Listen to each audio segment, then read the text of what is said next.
welcome back to Karting De Fun here in Marienborg. I've sat down, finally, for today. We've got the pre-finals and the finals awaiting for us.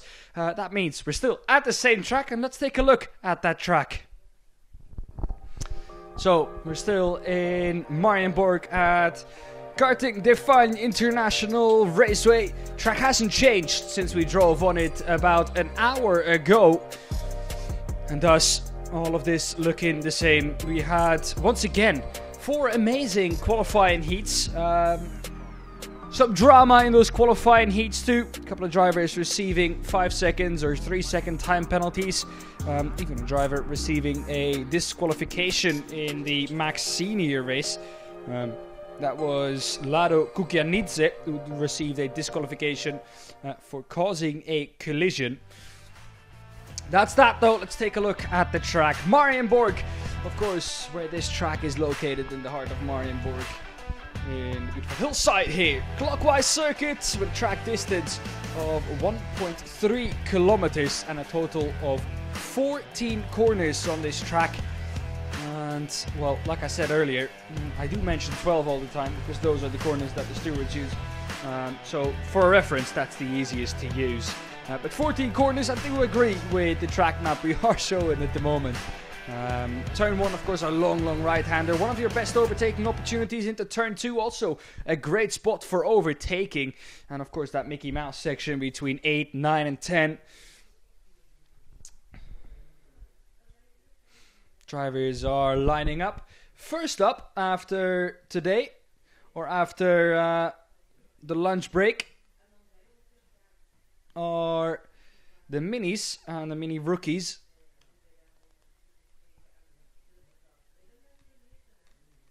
Let's see what happens here. They provided us with an awesome race in the qualifying heats, as always. And let's take a look at the grid for this race as soon as we leave the pre-grid area. Once again, we've got 22 drivers. 2 rows of 11 drivers will line up to take the start of this race. Of course, if we look back at the result for the minis earlier on today, we find that it was Riley Morrow taking the win ahead of Austin Oman. Those two going at it. Max Jolly just finishing P3.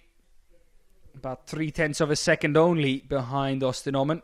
And Tom Reed finishing in P4.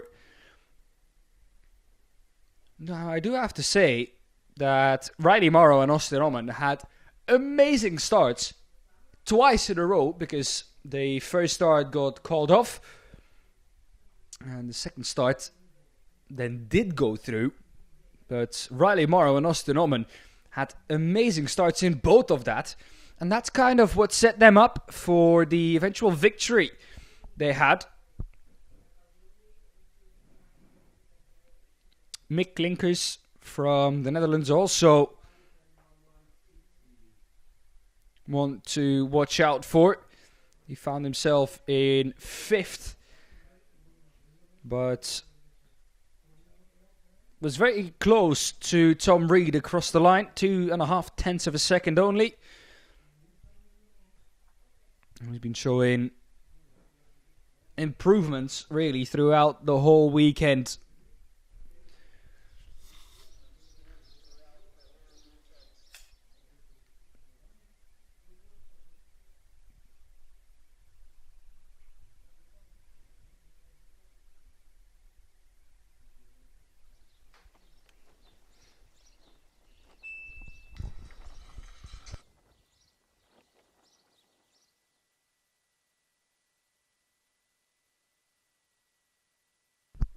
We're waiting for Theo wearing a crew vest today instead of the usual blue one, to give what in America would be called the command, but we'll just call it the signal to go green flag for the exit of the pre-grid. There you go. You could see him tell it to everyone else on the set as well. green, green, green on the pit exit.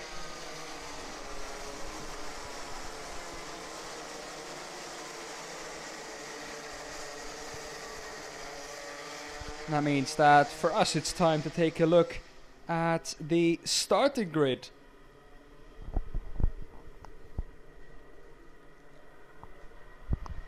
It is Riley Morrow starting from the pole position ahead of Austin Oman and Max Jolly in third, Tom Reed in fourth, Mick Klinkers in fifth, Harry Ratcliffe in sixth, Jensen Walker seventh, Leo Livings in eighth. Fifth row of the grid, Matthias Verreken and Conrad Doyle. Sixth row of the grid is Mikkel Gottschalk and Tristan Abels. Seventh row of the grid, Dejan Habets and Lian Herbots. Eighth row of the grid, Arlo Gamble and Tren van Melik. Ninth row of the grid, Ryan Rampadaret and Malte Holm. 10th row of the grid is Kian Hai and Philip Massard. 11th row of the grid, Milo de Kousmaker and Jonathan Ottesen. After a difficult race in the qualifying heat for Jonathan Ottesen, he will look to at least gain a couple of positions back. Started, I think, 13th in the qualifying heat, but finished all the way down on P22. So he'll be one to watch out for. Coming back through this field, he for sure has got the speed. And this race, once again, a little longer than the qualifying heat wasn't, just like yesterday. All pre-finals will be 10 minutes plus 1 lap.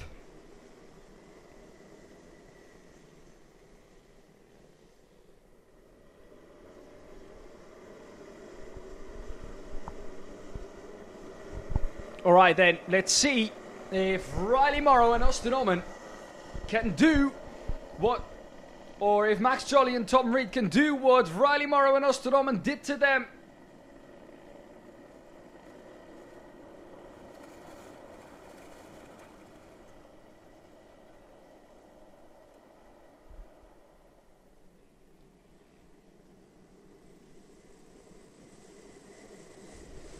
Alright, here we go then. Coming to the 5 red lights. As soon as they're out, we are underway in racing. Drivers told to slow down. They do so nicely. As soon as the lights go out, we will go racing. And it's not. The lights have not gone out. That means this is another formation lap. That looked quite a tidy start for me.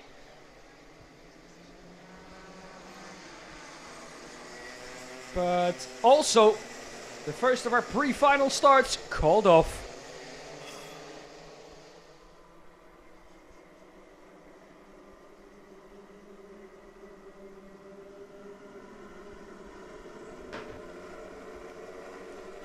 Means we're going to have to do it all over again.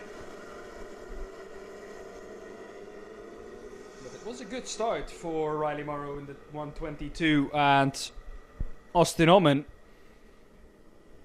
in the 121. Through Sector 3 we go again.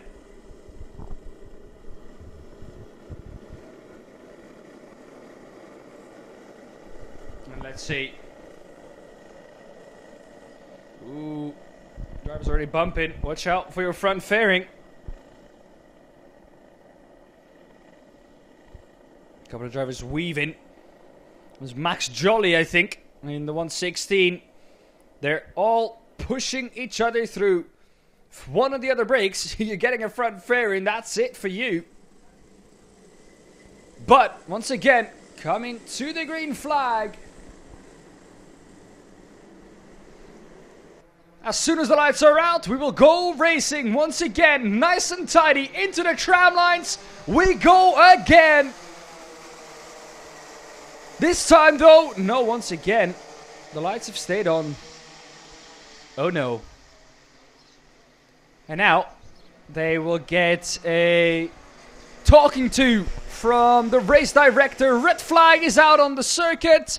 And that means drivers will line up on start finish.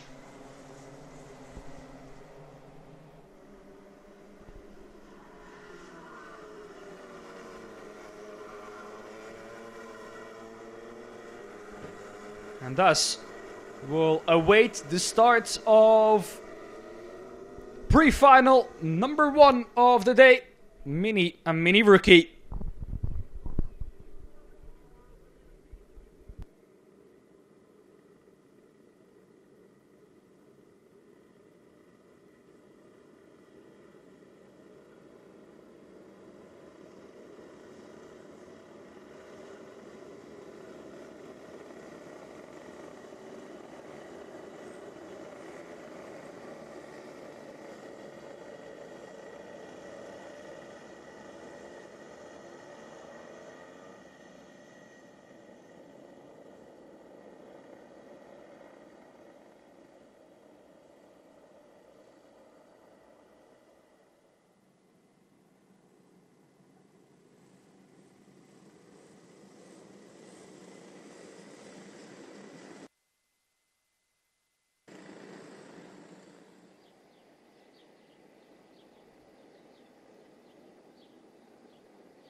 There we go. Both Riley Morrow and Austin Oman getting a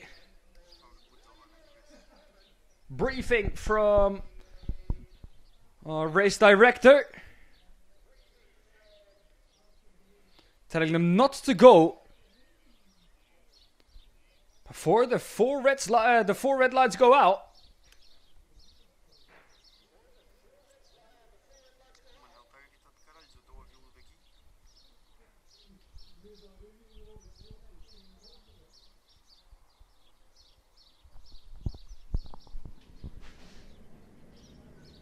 This, of course, vital information.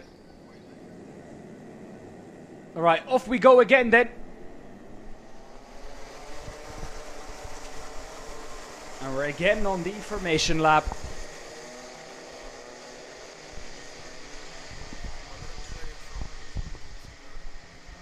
As our race director climbs back into his gantry.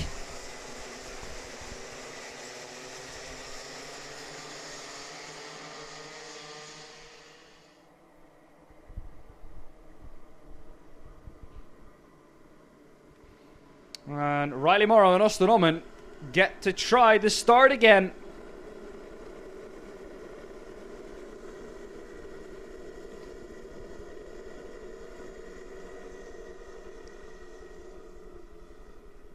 Tires will have cooled down while we were standing still.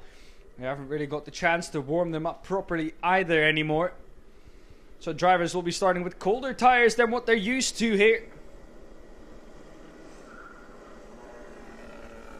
Let's see if that's going to have any effect on our race start.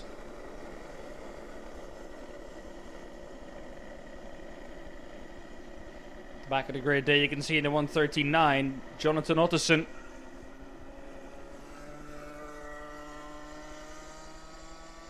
He'll be looking to climb as many places as he can. But as we get out of the final corner on the track, let's get it right this time, shall we?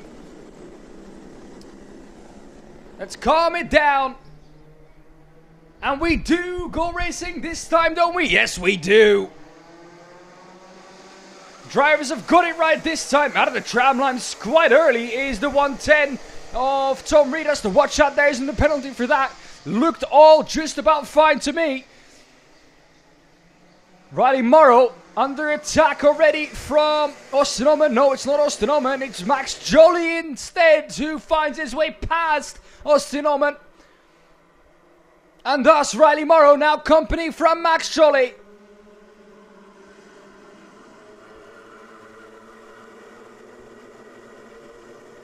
Max Joly already looking at the inside of Riley Morrow, not giving him any time to get into his race. Colder tires than usual. Will make a massive difference, it seems like. Tom Reed still in 4th.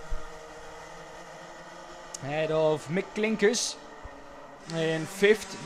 See if he's able to, or if he managed to keep that position. Yes, I think he has. Biggest movers up the grid are Trent van Meedig and Ryan Rampet-Harrod.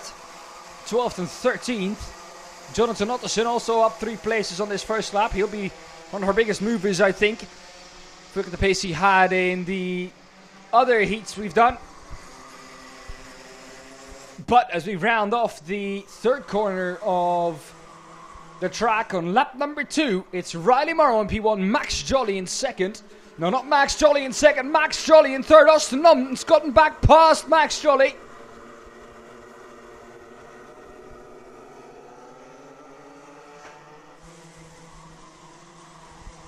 And thus the Sam Pollitt Racing 1-2 restored at the front of the field.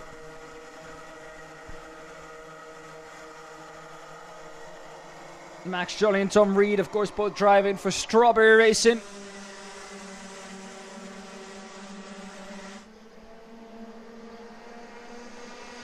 As up the inside goes Austin Oman, looks up the inside, gets up the inside of Riley Morrow, change for the lead. First time someone else has led today, then Riley Morrow.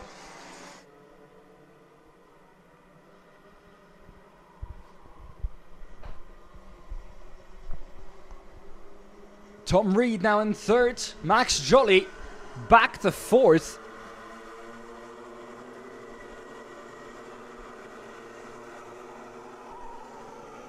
At least that's what the timing is telling me on the left-hand side of screen.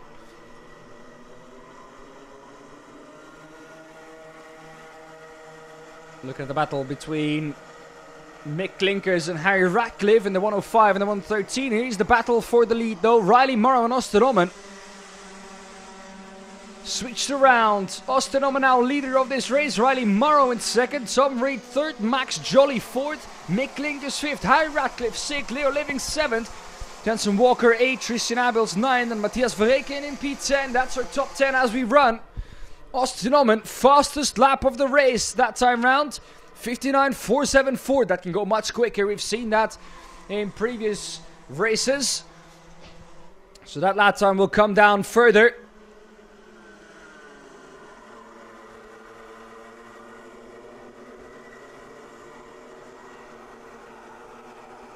But to me,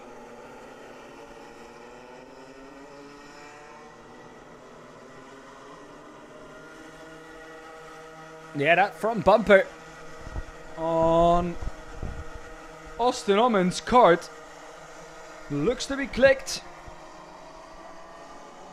And of course, we can't say for sure.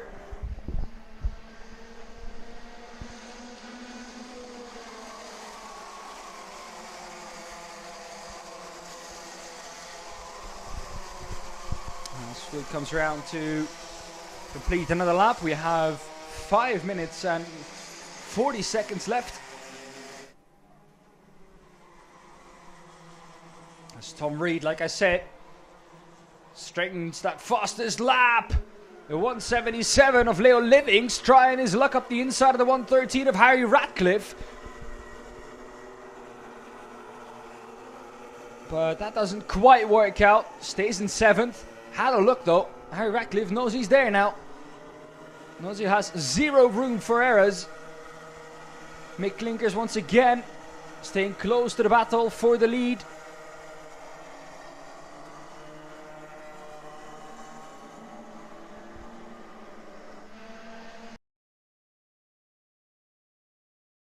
Mick Klinkers, fastest lap of the race. 59.247.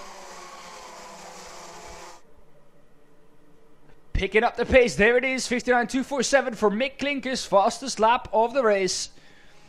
That's getting more towards the benchmark we are used to. Max Jolly in 4th has company from Mick Klinkers.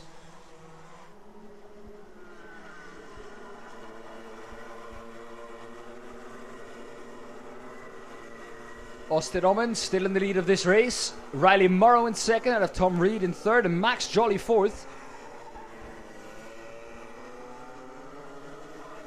This is the 125 of Jensen Walker, who's gotten ahead of Leo Livings on the last lap. And Harry Ratcliffe in the 113, also involved in that. As now, Tom Reed from 3rd has a look at P2. So allowing Osternommen to create a nice little gap at the front.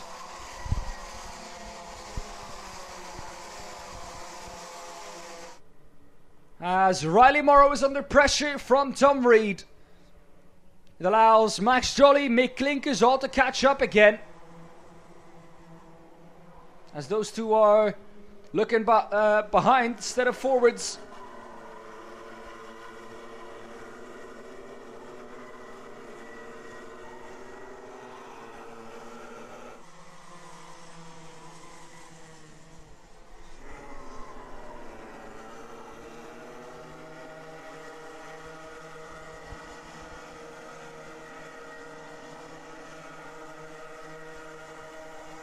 Klinkers, one of the privateers in the field. But they've got that cut running lovely. He's ran P5 in most of these sessions, and he's fifth again.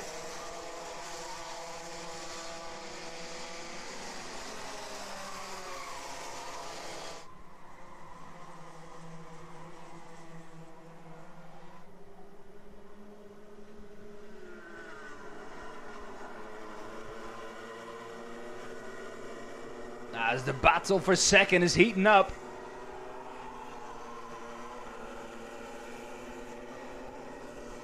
My question is, can they close down on Osternommen? Because Osternommen just seems to have been driving away for a bit now.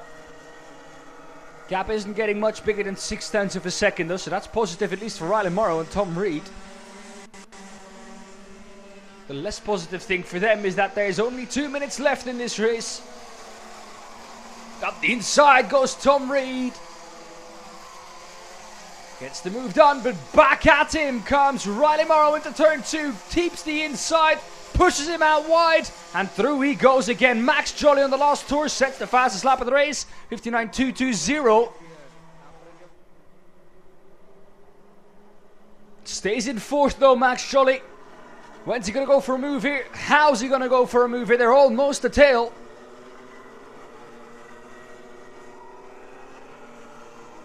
There's almost no point going for a move now.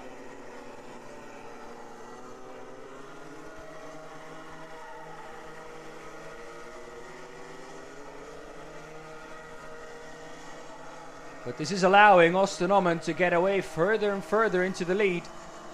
3/10 slower in Sector 1, 2/10 slower in Sector 2, equal in Sector 3. But that has allowed him to open up a gap of a second once again. Tom Reed goes for the move, and once again, Tom Reed gets his way past Riley Morrow as this contact with Max Jolly that just about doesn't end in tears for both of them. But Max Jolly making his intentions clear. Also, Riley Morrow showing that he isn't a pushover. And he now gets back past Tom Reed. Tom Reed also passed by Max Jolly and by Mick Klinkers now, who's up into fourth. So from P2 to P5 you go. And that all in one lap. That's how quickly things can go south. Another half a second lost in Sector 1 by Riley Morrow. And thus the gap up by 0.7 of a second this lap. Gap up to 1.7.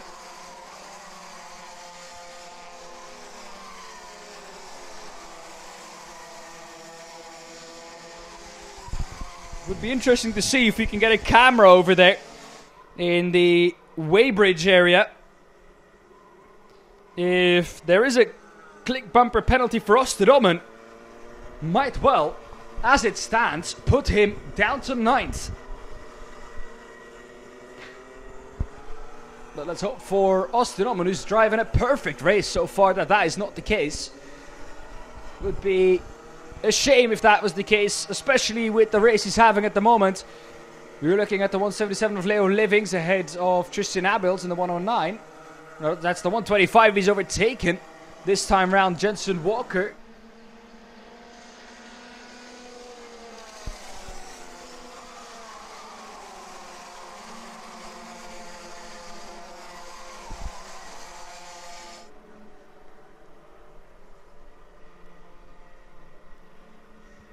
Max Jolly, not the fastest lap of the race. 59.208.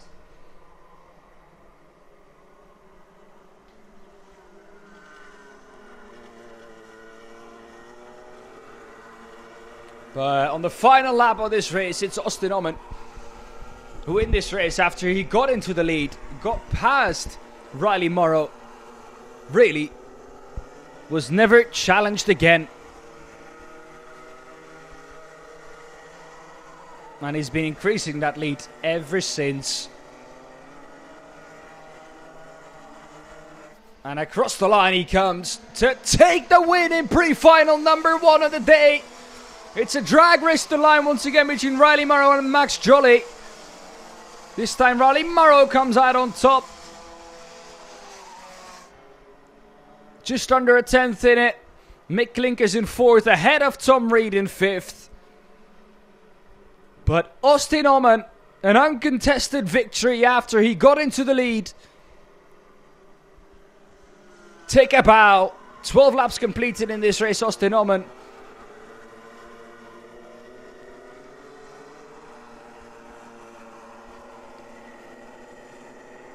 And here are the standings. Austin Omen ahead of Riley Morrow and then Max Jolly. Mick Klinkers 4th, Tom Reed 5th, Harry Ratcliffe 6th, Leo Living 7th, Jensen Walker in 8th, Tristan Abels 9th, Matthias Verreken 10th, Leon Edebots 9th. And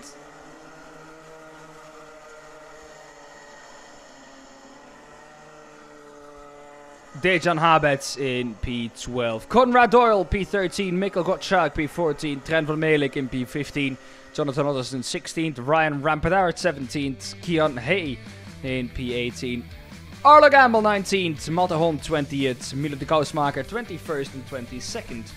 And last is Philip Massard. That was it once again for the Mini and Mini rookies. Up next here at the track, DD2 and DD2 Masters.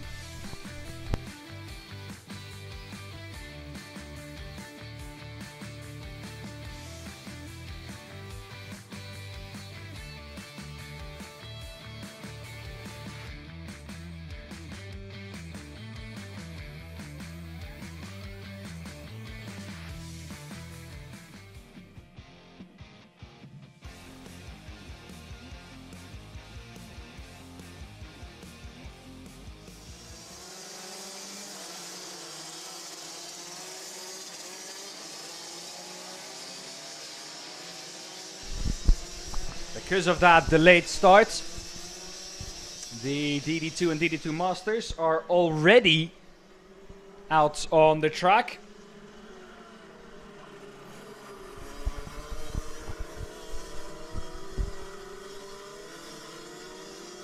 So let's have a look at the starting grid for them.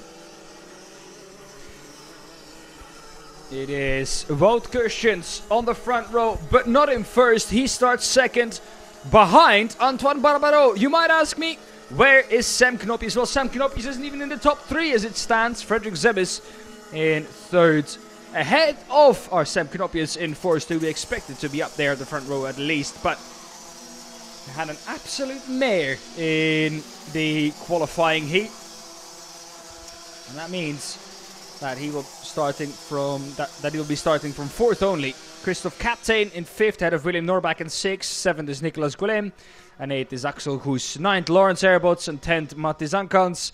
11, Gustav Uzakovs and Kian de Brandt in P12. Michael Becker 13, Jeremy Brasler in P14, and Lisanne Kielstra 15th, ahead of Marco Drittenprijs in P16. I'm expecting Marco to gain some positions here on the opening couple of laps. We saw Marco yesterday up as high as P7. So let's see what he can do today. We're coming towards the end of the formation lap. DD2 and DD2 Masters have been very well behaved in their start so far. Let's hope that that is the case this time round again.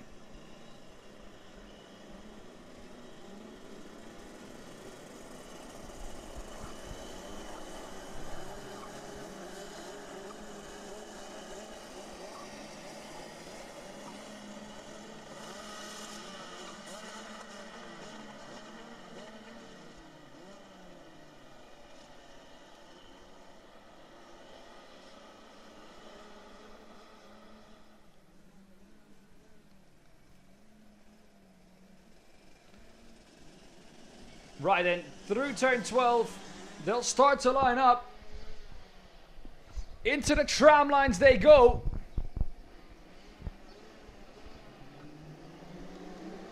As the refs rise, we get underway in green flag racing with the pre-final of DD2 and DD2 Masters. Antoine Barbaro, good start from the front of the field. Also good start for Wout Kirstjens. Great start for Frederik Zebis, who's gotten himself up to P2. How quickly can Sam Knopjes do something about that? Well, he's in P3 already. It's not a great start actually for Wout Kirstjens. Antoine Barbaro leading the way. The 4.68 of Wout Kirstjens back to P4 on the opening lap. But Sam Knopjes not getting any further than that for the moment at least. Very defensive line, the outside, the line of choice, and once again Sam Knopjes loses out, barges out of the way.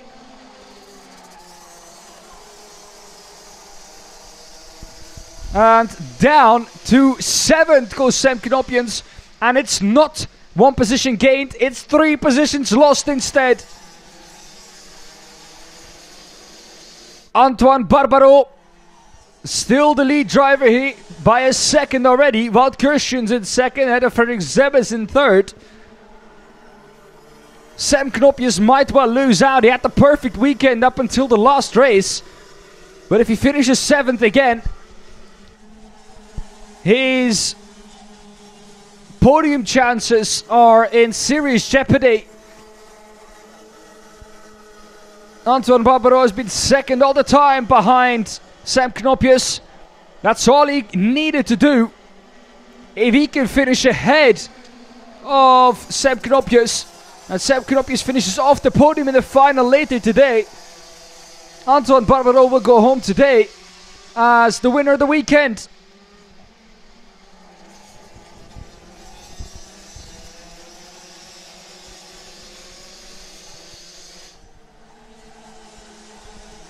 Wout Kirstjens back up to second now in the 4.68. Frederik Zebis, the Danish driver, now down to third where he started.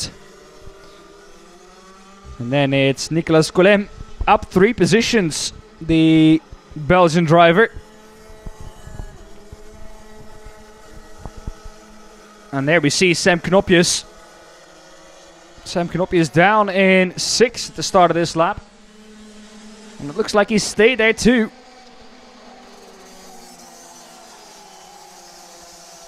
Yep, stays P5th, Sam Knopjes.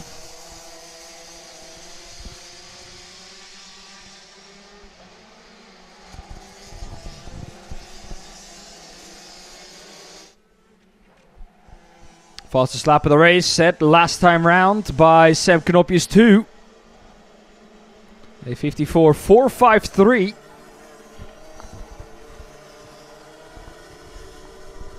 And still Sam Knopjes trying to get past the 4.05 of William Norbach.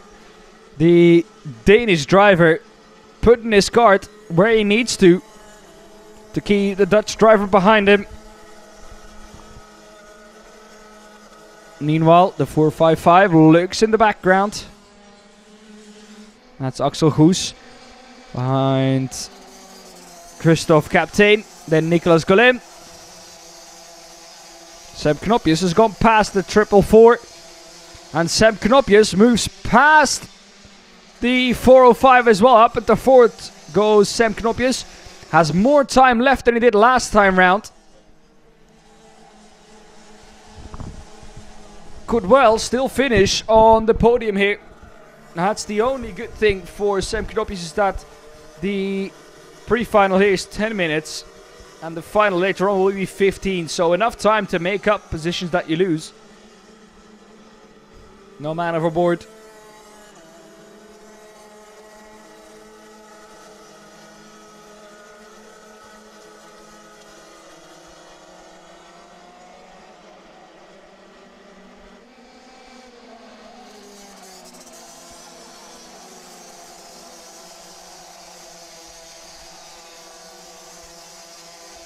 Antoine Barbaro at the front of the field, a 1.8 second gap. And I don't think that's going to change any time soon. Sam Knopjes with the fastest lap of the race up onto the podium.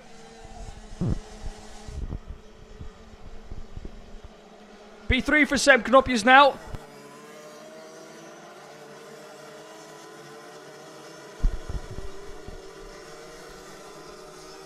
Frederik Zeb is down to 4th. Wout Kirstjens up next, fellow Dutch driver. For Sam Knopjes, but he's back up onto the podium. Looked like it would be a much tougher race for him. Just a little earlier on now.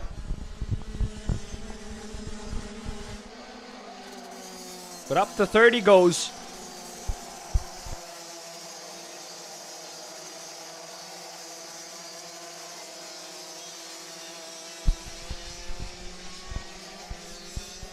William Norbach in 5th, 6th is Nicolas Guillem, and 7th is Christophe Captain.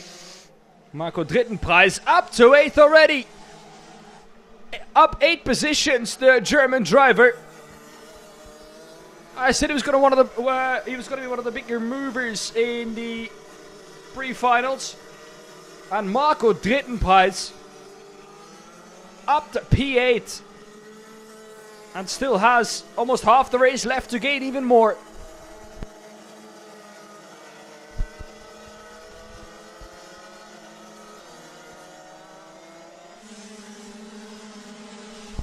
Meanwhile, Antoine Barbaro at the front of the field, extending his victory or his lead ever so slightly. Another 10th gain last time round.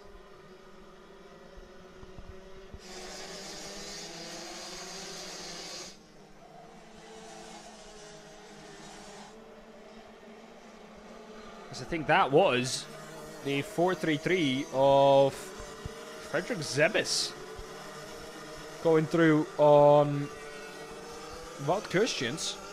Oh, not Wout Kirstjens. I think that was him going back past William Norbach. Or the two Danish drivers are driving with a almost identical livery. But that looked like to me it was Frederik Zebis going past William Norbach, and that indeed was the case. Sam Knopjes up at the 2nd. He's gotten past Wout Kirstjens. Gap at the front, 2.3 seconds across the line. Don't write Sam Knopjes off for this victory yet. Could be one of the best comebacks I've seen to date. Was down as far as 8th and is back up to P2 already. Still has 2 minutes left plus 1 lap.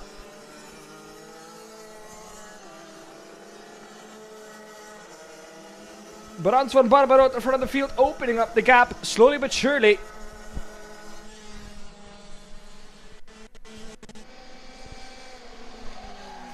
And from the previous races, we've also seen that the later it gets in the race, the later we get into the stints, Antoine Barbaro starts to find more and more speed compared to Sam Knopjes. And it gets more and more difficult for Sam to gain back on the Frenchman. So Wout Kirstjens down a position. William Norbach has gotten past Frederik Zebis. Two Danish drivers having a battle for P4. Here's the battle from between Christophe Captain and Laurens Herbots. In front of that is the 444 of Nicolas Guillem. And then Frederik Zebis in 5th, who's down 2 now. Last time round, gap got bigger. Antoine Barbaro with a better lap time than Sam Knopjes. Oh, the inside. The 424. Marco Drittenpreis was up as high as 8th. Is now down in 9th. And was looking to gain back that position. As Gustavs Usakovs finds himself in the pits.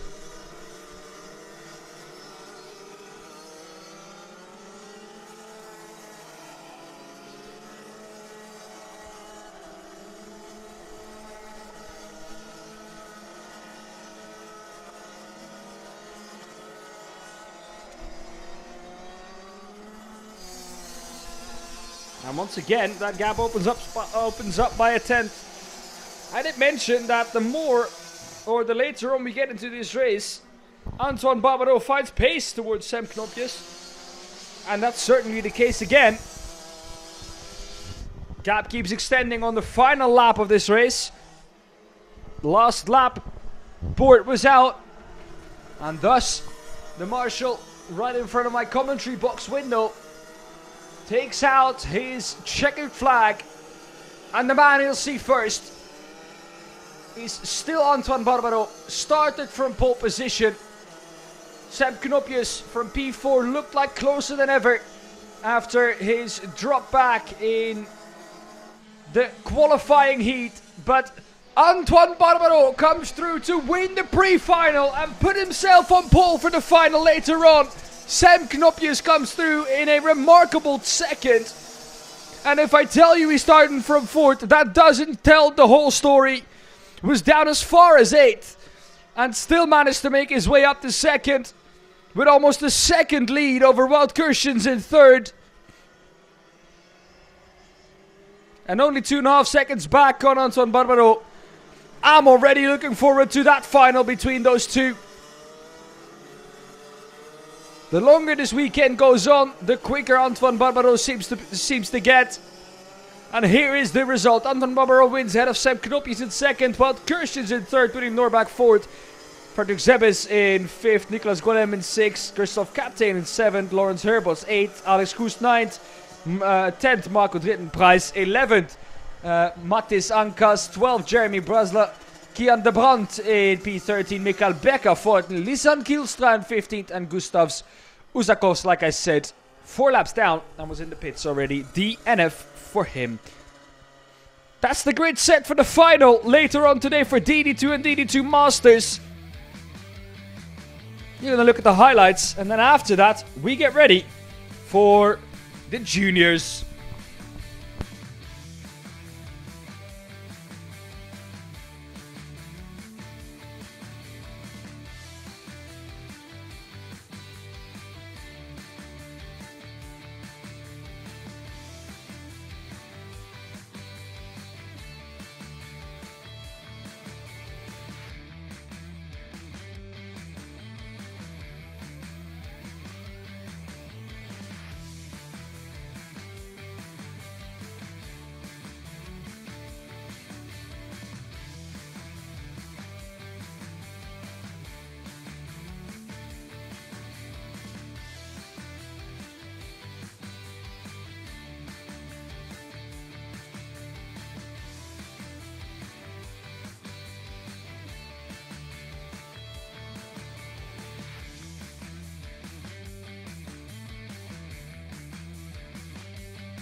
Alright, the drivers are leaving the pre-grid, and you know what that means. It's time for the grid.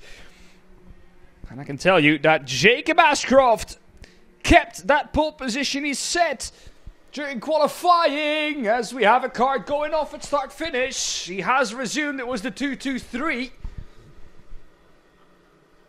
That was, let me quickly look through my live timing. That was Justin Funk, the Belgian driver, having a spin on start-finish. He's been passed by the whole field. The question is, can he retake his position after he's been passed by the whole field? Was second to last anyway, so won't make that big of a difference.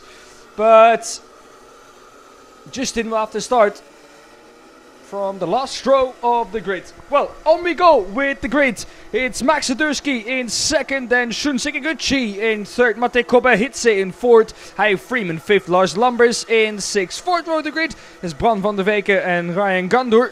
And fifth row of the grid is Bos Maximov and Sebastian Loisch in 10th. Alex Goodson in 11th, ahead of Vince van der Halen in P12. Lieke van Boekel in P13, ahead of Thomas Verheijen in P14. The 8th row of the grid is Ethan Griffiths and Jente Mone. 9th row of the grid, Isaac Barker and Louise Radcliffe. 10th row of the grid is Lionel Mengwe and Archie Lovat. Noah Barham in 21st, ahead of Liam Haug in 22nd. Koen Willems in P23 and Frederick Flood Engelbrechts in P24. Eric Brandsborg in 25th, ahead of Storm van Rossum in 26th. Mason Bjerring in P27, ahead of Ludwig Hansson in 28th. And Justin Funk, who had that spin at start-finish. We just about got that on camera. And we'll start from P29, ahead of Samir Paul in 30th. Those positions might have switched if Justin Funk was not allowed to retake his position since he was passed by the whole field. I don't think it will be too much of a problem though. He started at the back of his line anyways.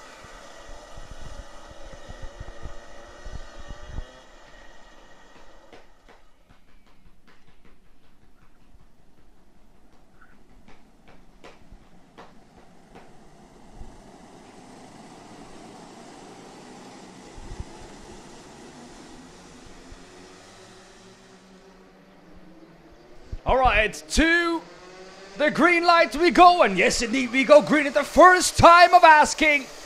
Into turn 1 goes Jacob Ashcroft, stays ahead of the 258 of Shun Sekiguchi, I think has gotten up to second place. Max Sadurski, not the start he was hoping for.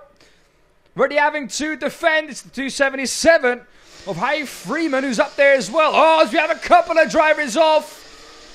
The 208 involved in that. The 286 also stricken on the opposite end of start finish. There he is, the 286. 286 is Lieke van Boekel. Lieke seems to be looking at her hand already. We had a couple of drivers with hand injuries.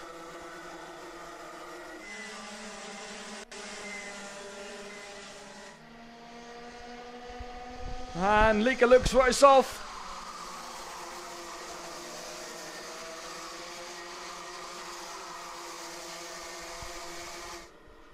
But Jacob Ashcroft has kept the lead ahead of Mate Kobe-Hitze, who's gotten up 2 spots ahead of Hai Freeman. Shun Sekiguchi in 4th, ahead of Max Sadurski in 5th. Lars Lambers in 6th, ahead of Bran van der Weken in 7th. Sebastian Loisch 8th, Thomas Verheijen 9th. And Jente Mone up to 10th.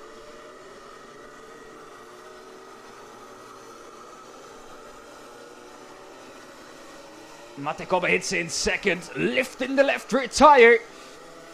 But all over the back is Harry Freeman.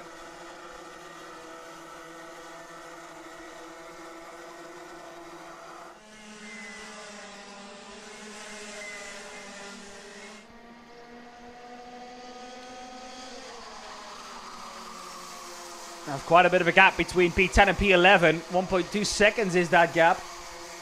Driver involved in that kerfuffle later on in the first lap was Samir Paul, Lionel Mengwe, Ethan Griffiths and Koen Willems. Were all drivers involved in that.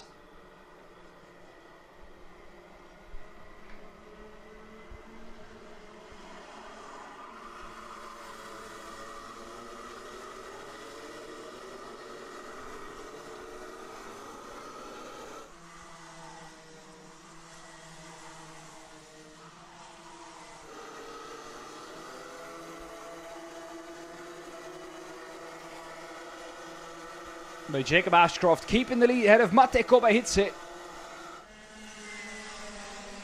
Through we go once again.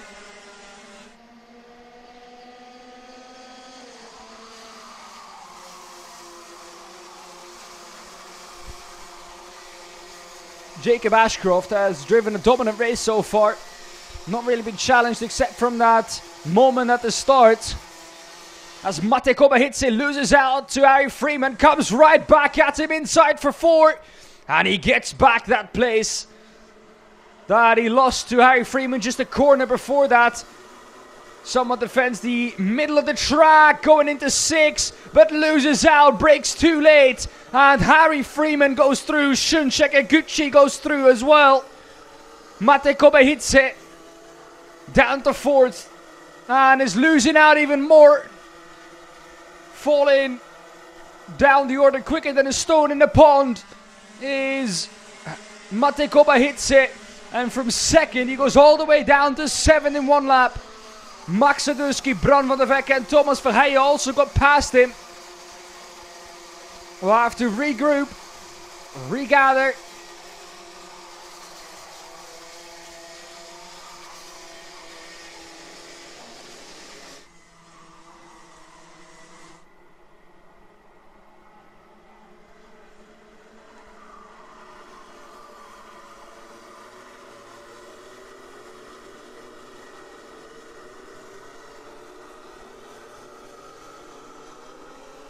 Mate Kobahice with a lot of work to do now. Started 4th, but has dropped down the order. And lap number 5 of what I presume will be about 13 laps.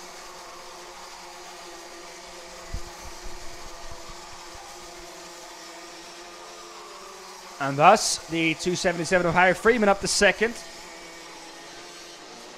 Chasing him down is Shunshek Eguchi. Jacob Ashcroft in 1st. And then Max Sadurski in 4th. Ahead of Bran van der Veck in 5th. Thomas Verheijen in 6th. Mate Kobahice is still in 7th.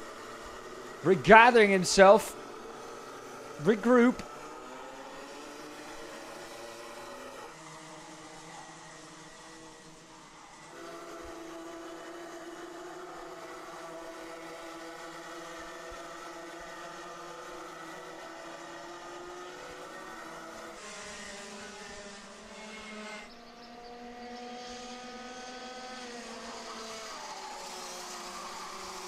Here we see Harry Freeman.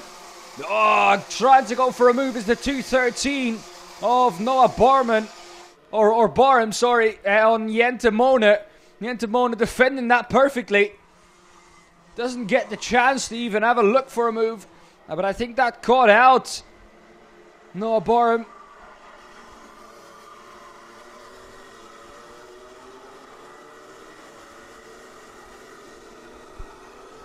Still the battle for 2nd place. Shunshek Eguchi, Harry Freeman.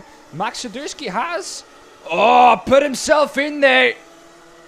And through goes Max Sadurski, Shunshek Eguchi. Down to 4th. It was a moment of contact though. How will the stewards look at that? Didn't look like the biggest of contacts. Looked like quite a dramatic reaction from Shunshek Eguchi to what was quite light contact between Max Sadurski and Shunshek Eguchi.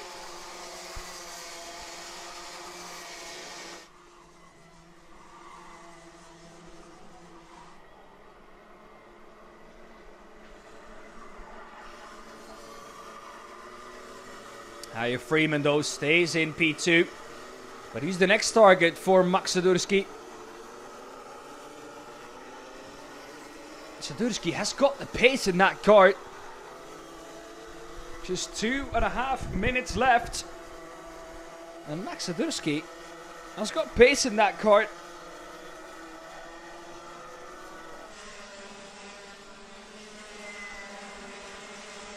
Come through to complete another lap. 1.3 seconds is the gap at the front for Jacob Ashcroft. There's Mate Kobahice making his way back up the order. Mate Kobahice was down in 8th, goes past Thomas Verheijen in 7th now. Next up for him is Lars Lumbers.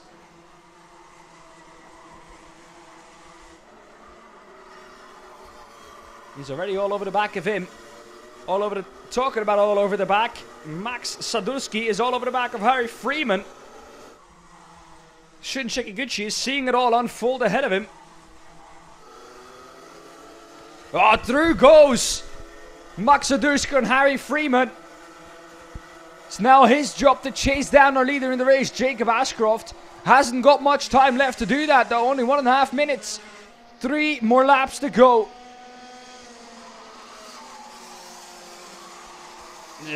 Defensive reaction from Max Sadurski. Gets back past him though, and that allows Shun Sekiguchi to get past Harry Freeman as well.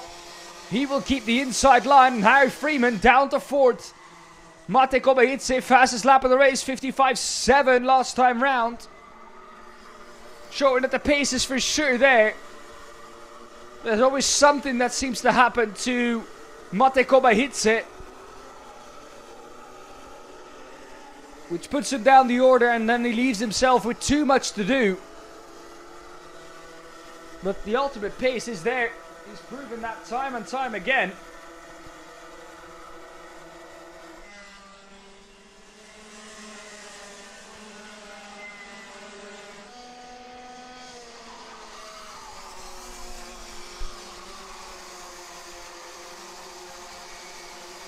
Two seconds the gap now at the front for Jacob Ashcroft. He knows that if he doesn't do anything crazy, this race will be his.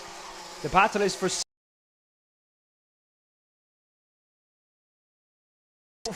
Shun Sekiguchi. Gets back past him into 6th.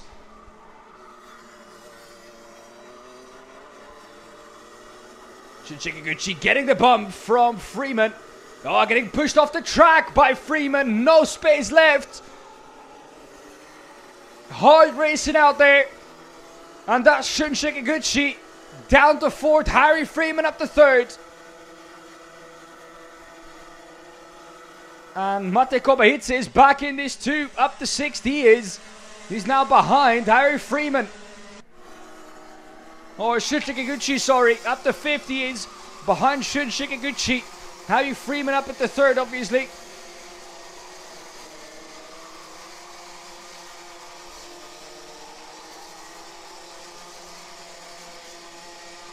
Look at Mate Kobaitse go.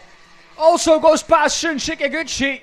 Although Shun comes back at him like he did at Harry Freeman. Just like Harry Freeman though, having a look up the inside of 5 was Mate Kobaitse. Didn't manage to make it stick.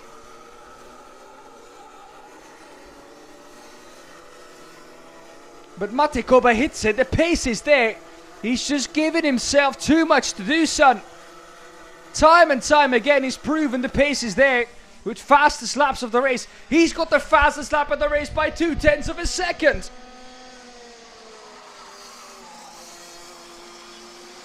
But outright speed is not everything. Jacob Ashcroft wins ahead of Max Sadurski in 2nd. And Harry Freeman in 3rd. Shun Sekiguchi in 4th. And Mate Kobaitse in 5th. Lars Lambers in 6th. Bram van der Wecken in 7th. Thomas Verheyen in 8th. Boas Maximov 9th. Sebastian Loisch in 10th and Erik Brandsborg in 11th. Noah Borum in 12th and Ryan Gandur in P13.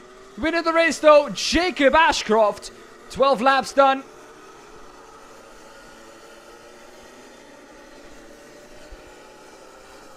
And here is the result. I'll continue where I left off.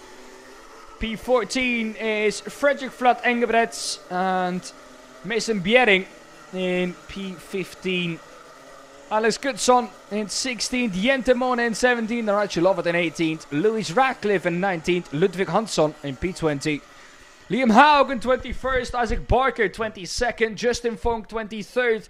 After that spin on start-finish, even before he went past start-finish out of the pre-grid, he manages to make his way up to 23rd. Lionel Mungui in P24, Koen Willems in P25 and Samir Paul in 26th, our last finisher. Non-finishers are Ethan Griffiths, Vince van der Halen, Lieke van Boekel and Storm van Ulsum. That was it once again for the Junior Max. Up next is Senior Max.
you were looking at the winner of the qualifying heat and the driver on pole position for that qualifying heat too, Davian Roest.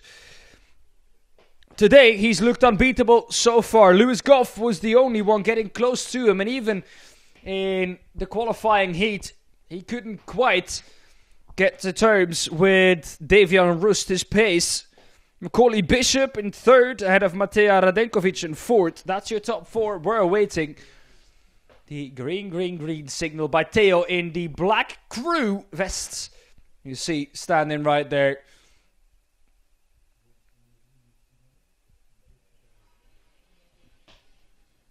Theo holding the fence, or the fence holding Theo. Either way, they will both not fall over. That's for sure. Green flag is in the air. And the exit of pre-grid is open. And that means it's time for your grid. Starting from pole position is Davian Roest ahead of Lewis Goff in second place. Macaulay Bishop in P3 ahead of Matej Radenkovic in fourth. Cas Boshuis in fifth ahead of Cameron Nelson in sixth. Ties van Wijk in seventh ahead of Bastian Mesnil in eighth. Jort van Wijk in ninth. Ollie Wise in 10th.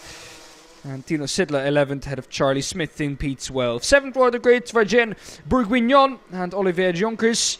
8th row of the grid, Tom Longlois and Sascha Eem. 9th row of the grid, Christopher Holst and Sverre Uben.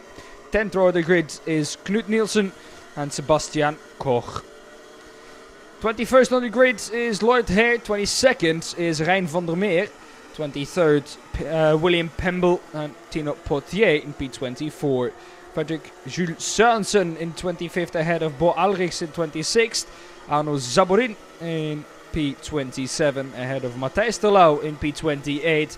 Magnus Brandt in P29 ahead of Adam Wooden in P30.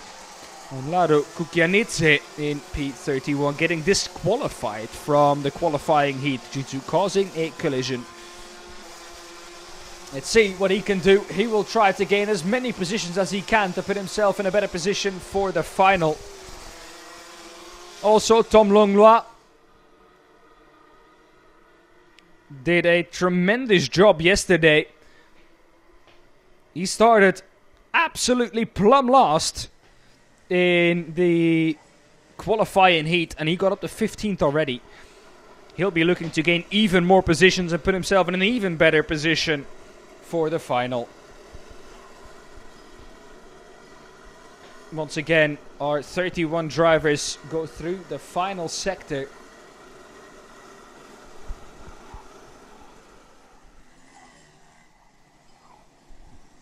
And they'll be lining up side by side, 15 rows of, or 2 rows of 15 drivers.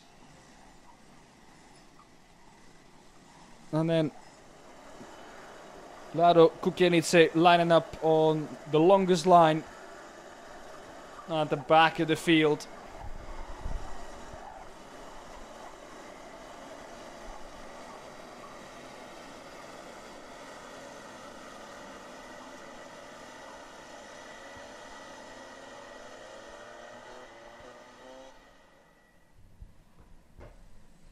Alright then, here we go. Let's do it at the first time of asking then, shall we? Into the tram lines. We were all in the tram lines, but the lights have not gone out. And that's not for the first time for the seniors. The yellow flags are out. And the green and the yellow flag are out on the main marshal post on start finish. That means a aborted start. We're going to have to do all of that again.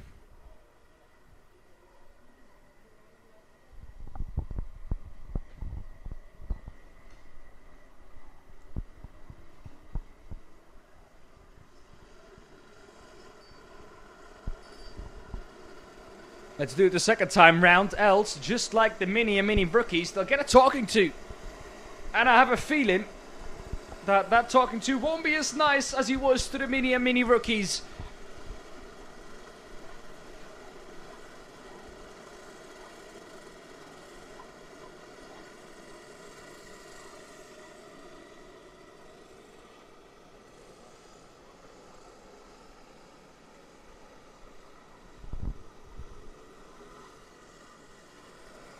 frantic weaving from Tino Sidla, the Swiss driver.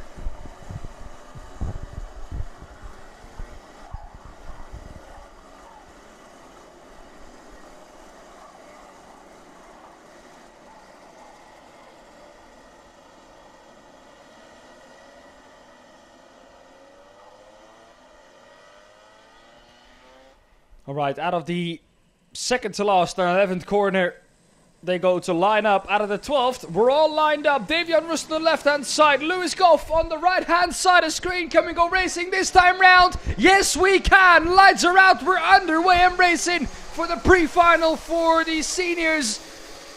Davian Rust into turn 1. Keeping P1 as well going into turn 2. Got a little bit of a bump there from Macaulay Bishop, I think, is gotten up at the second head of Lewis Goff. Now in P3, Matej Radenkovic, then in fourth, Cas Boshuis, also making up some spots.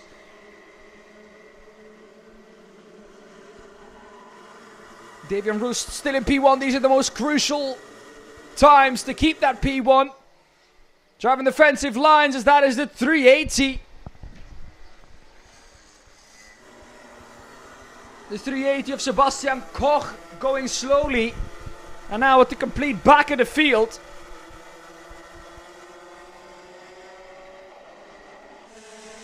As through we come for the first time. Still Davian Rust at the front. Up the inside though goes Macaulay Bishop. That's happened before. Davian Rust has been down in second place before. Stayed calm that time. He's staying calm this time round.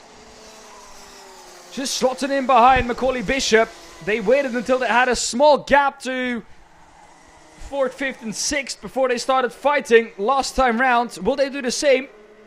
Macaulay Bishop looks quick. He looked quick already in the qualifying heat. Didn't quite have the time to get back up to where he would have loved to be. But this time round though, Davian Rust with a good start. Getting up as far as second.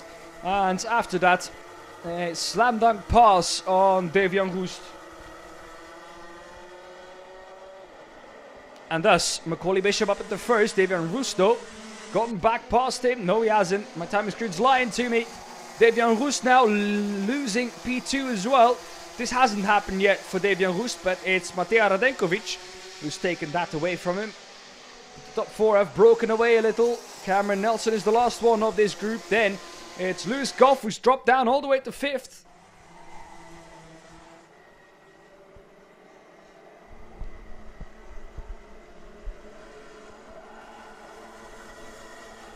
So, no drama.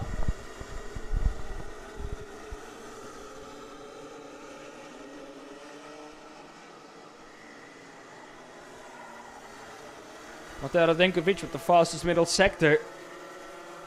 Davian Rust slacking a bit in sector number 1 on this lap.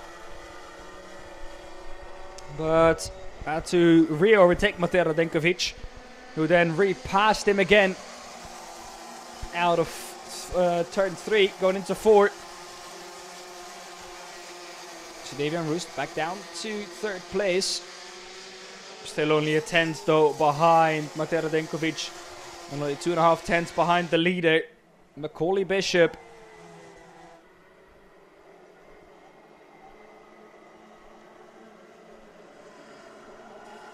Now it's Matej Radenkovic's time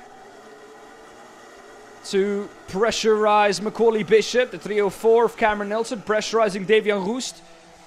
They've got a bit of a gap now to Matej Radenkovic. Maybe not getting the speed out of the car as he would have liked to. Lewis Goff still 5th ahead of Cas Boshuis, who started, remember, in P5. He would love to get back up to where he started.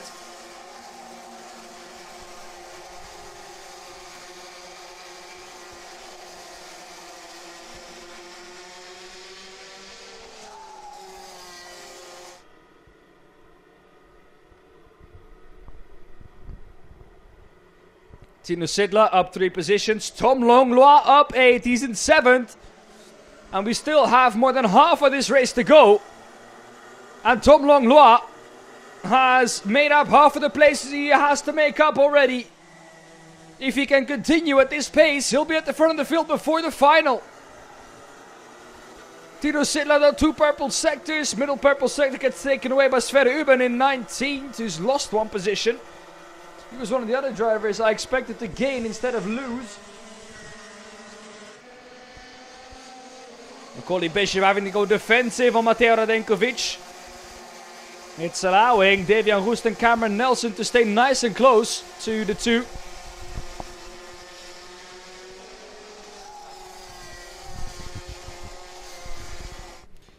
But the longer this race goes on, the more tense the battle at the front will get. Sverre Uben with the fastest lap of the race, 55 flat. Not quite into the 54s yet. Charlie Smith for the purple first sector might well do so on this lap. Ollie Wise, purple middle sector. And a very quick one, 25.8, 2/10 quicker than anyone has set there.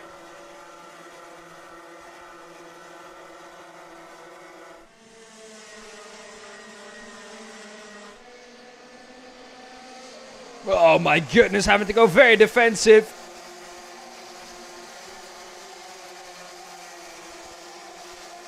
Leaving Mateo Radenkovic not even a chance to think about a move.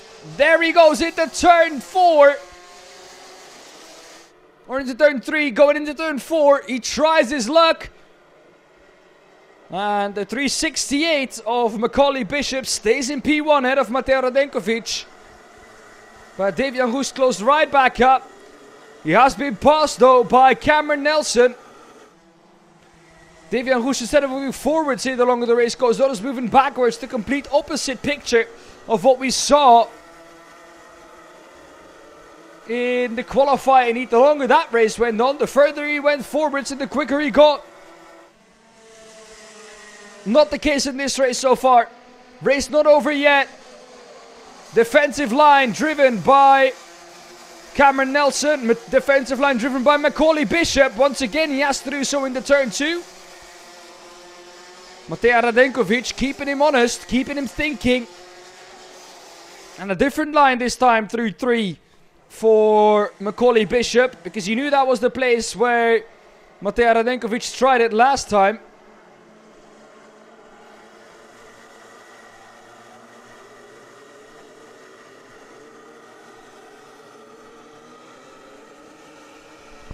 Cameron Nelson now the final driver on the podium. Oh, Devian Roest very wide out of 10. And that loses him a couple of positions. Might lose him more coming out of 11. Down to 6 goes Devian Roest. Still defending is Mateo Radenkovic. Oh no, there's the incident. 3:14 off. Tom Langlois caught up to 4, but there was an incident with the 3:14. I think that was Ollie Wise trying to make his way past, or was that Devian Roest? It's either one of the two. It was Devian Roest who hasn't posted a first sector time. Yes, it's Devian Roest who had his DNF in the final yesterday. Is out in the pre-final. He'll have to start from the complete back of the field.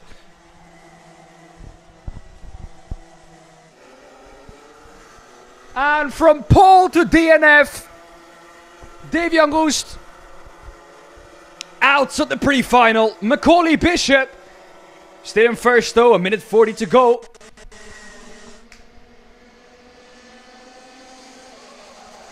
And that was a hard hit, I think, for Devian Roest. Made it all the way to the tire barrier. A high-speed corner, turn 1.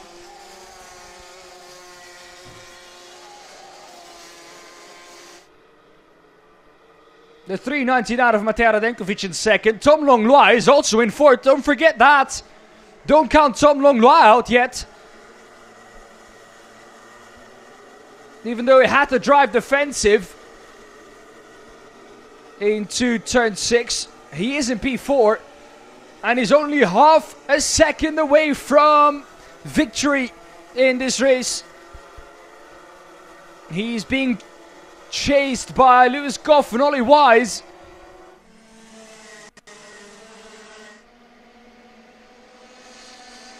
Here comes Matej Radenkovic on the outside. Gets shown the outside. Gets the cut back. No, he doesn't. Macaulay Bishop putting that card everywhere where he needs to keep the 399, the Belgian driver, behind him. But he can't keep him behind him for longer. There's the contact on the straight. We're going 3 wide into 4. This can't go right, can it? It does go right for Macaulay Bishop. Matej Radenkovic somehow still in second, and Cameron Nelson somehow still in third. Tom Langlois might well go walking with all of this. He's right behind Cameron Nelson now. And as both of them go wide, forces his way through, does Matej Radenkovic. Macaulay Bishop shut out of the way by Tom Langlois, who's now up into third. There's a bit of a gap though to Matej Radenkovic and Cameron Nelson. Gap 1.2 seconds to the lead. Gained the position but lost time.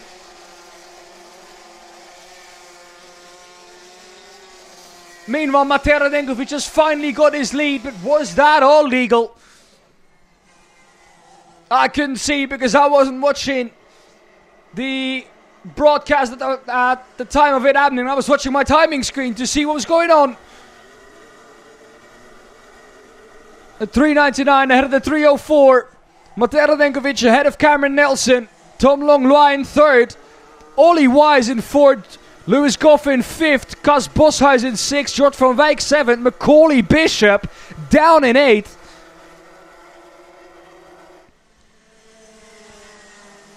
Added to the pairing yesterday.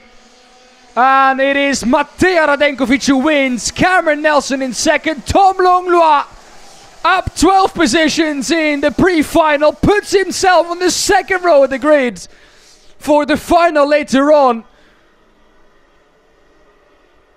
Ollie Wise in fourth, out of Lewis Goff in fifth. Cas Boshuis in P6. Charlie Smith in seventh. Up 5 to the American driver. Jort van Wijk in P8 up 1 position. Knut Nielsen up 10 in P9. And Ties van Wijk rounding off the top 10.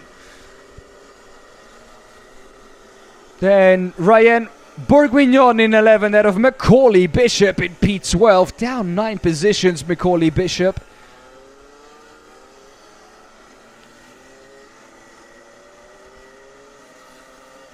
Played with the bearing yesterday, and that concluded his pace for the final. Tried something, didn't work out.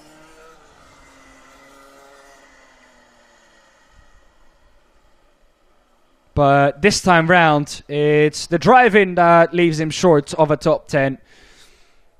Bastien Mesnil in 13th, out of Oliver Jonkers in P14, Sverre Uben in 15th, Lloyd Hare in 16th, Sasha Aim in 17th, Laro Kukjanidze in 18th, William Pemble 19th, and Christopher Holst in P20.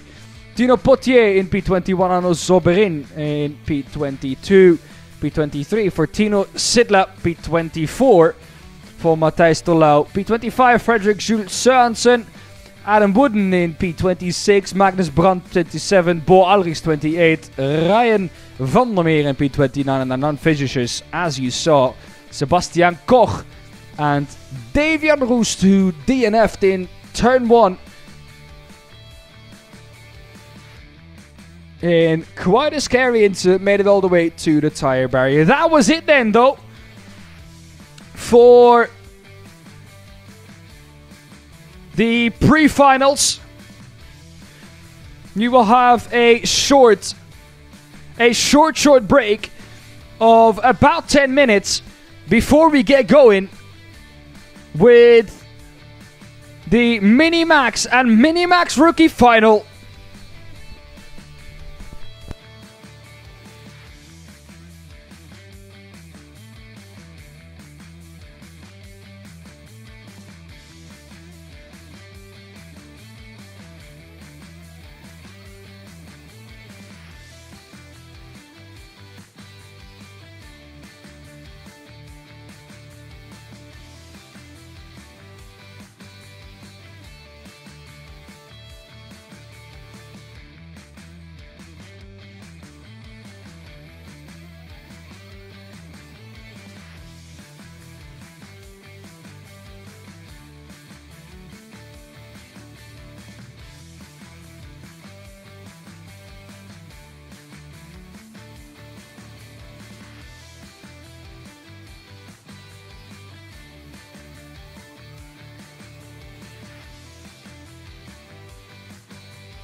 do you come here?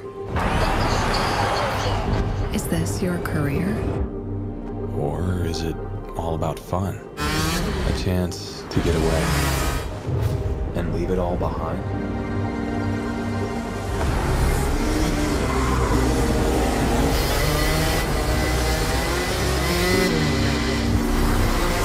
Or do you chase your personal best? Challenging yourself over and over again. Why do you come here? Maybe you're here to collect moments. Good ones. And not so good ones. Or you can't afford mistakes because you want that victory.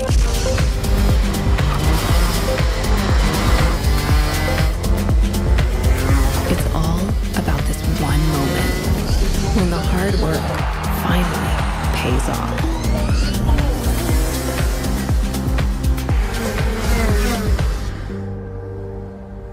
This is the place that brings us closer to the people who share our story. Whoever we are, Whatever we're here for, racing is who we are.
Alguém que receba a mensagem do Nuno e que me a transmita porque está a chegar aqui só ruído.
Pepels não quer apresentar a grelha?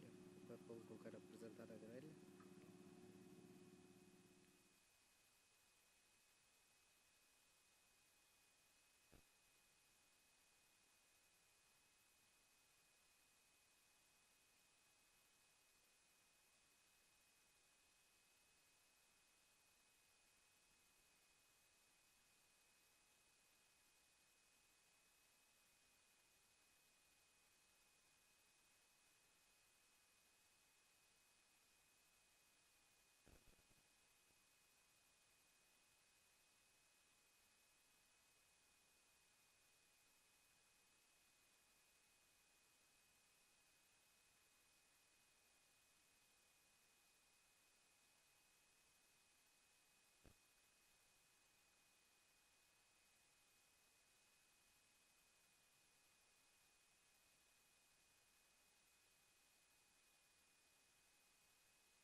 Alright, let's get these final races underway, shall we? Austin Omen will start the final from pole position. Riley Morrow will start in second, also on the front row. Both Sam Pollitt Racing machines that, well, today have been mighty. Max Jolly in third, out of Mick Klinkers in fourth. Tom Reed in fifth, out of Ray Ratcliffe in sixth. Leo Livings in seventh, out of Jensen Walker in eighth. Ninth is Tristan Abels, and 10th Matthias Verreke. 11th is Leon Herbots, 12th Dejan Habets, 13th Conrad Doyle, and 14th Mikkel Gottschalk. Tren van Meelik in 15th, ahead of Jonathan Ottersen. And Ryan Rampadaert in 17th, ahead of Malte Holm. Kian High in 19th, ahead of Arlo Gamble in 20th. And last row of the grid is Milo de Kousmaker and Philippe Massart.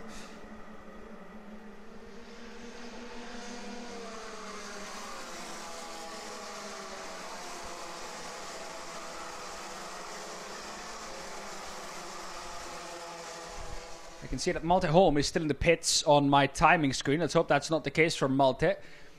If that is the case,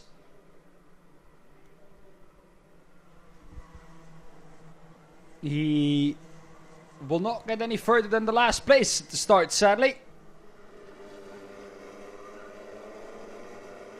I don't think we have a camera on the pre-grid anymore.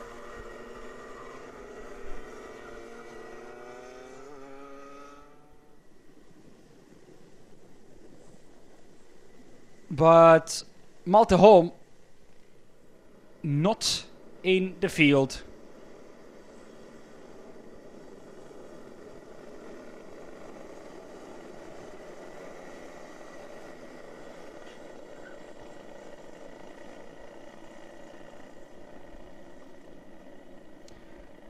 Alright then, here we go. 2 rows of 11. As we get ready to start the final for Mini and Mini Rookie.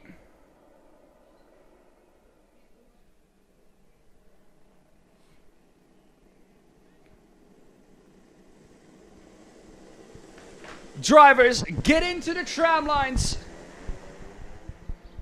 When the light goes out, we're underway and racing. The lights do go out. We are on the way in racing. The left-hand side is Austin Omen. Right-hand side of the screen is Riley Morrow. Austin Omen keeps the lead coming out of turn 1. Into turn 2, though, it is Riley Morrow up the inside of Austin Omen. Max Jolly and Mick Klinkers behind that. And then Tom Reed and Harry Ratcliffe. Leo Living in 7, Jensen Walker in 8. That was your starting positions. It is Riley Morrow P1, Austin Omen P2. Then it is Max Jolly P3 still. Still P4 for Mick Klinkers, and Tom Reed also still in P5.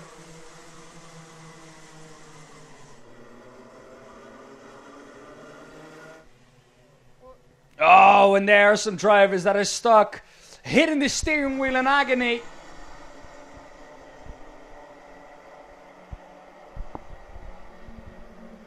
And race is over for them. And I think that's Arlo Gamble and Philippe Massard. Yeah, Malte Holm indeed did not exit pits, did not take the start of the race. As Max Jolly is defending, or has been passed rather, by Mick Klinkers and by Tom Reed. So Max Jolly down to 5th. Mick Klinkers up onto the podium. Austin Omen and Riley Morrow have reversed their positions as they were at the start.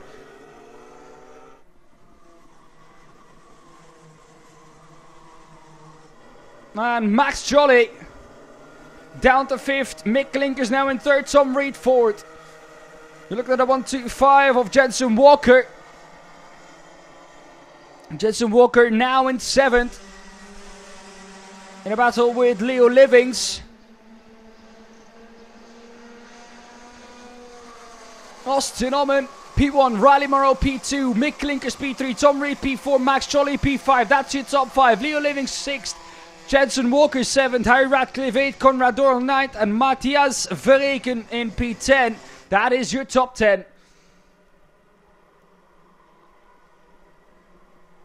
Nobody running away with it so far. Riley Morrow and Austin Omen, though, have created themselves already a nice little gap towards Mick Klinkers in P3.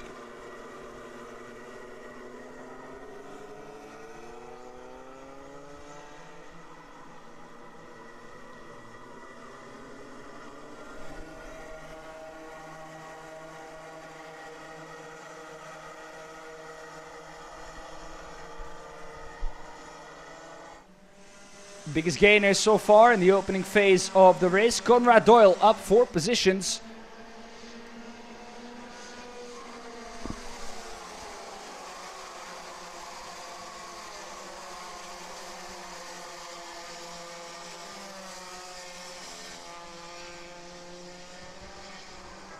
Tom Reed sets the fastest lap of the race at 59.612 or 613.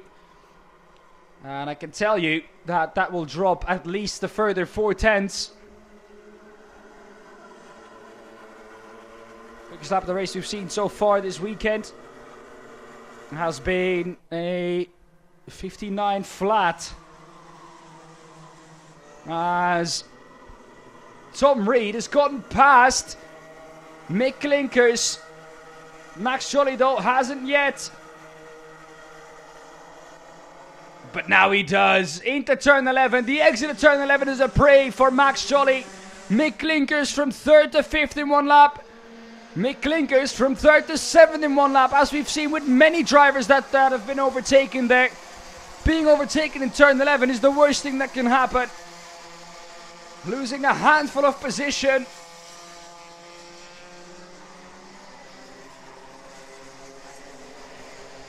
Tom Reed will want to close back up with the leading 2. However, though, Austin Omen is creating himself a little bit of a gap with Riley Morrow. Tom Reed is closing in on him. As the pressure doesn't stop there for Mick Klinkers. Down in 7th. And the pressure is still on him from Harry Ratcliffe. At the moment, it's a British 1 to 6.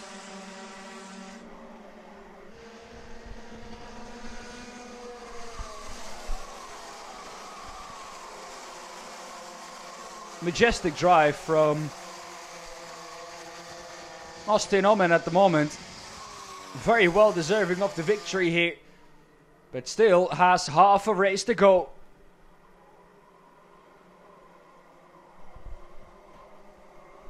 This race, 12 minutes plus 1 lap.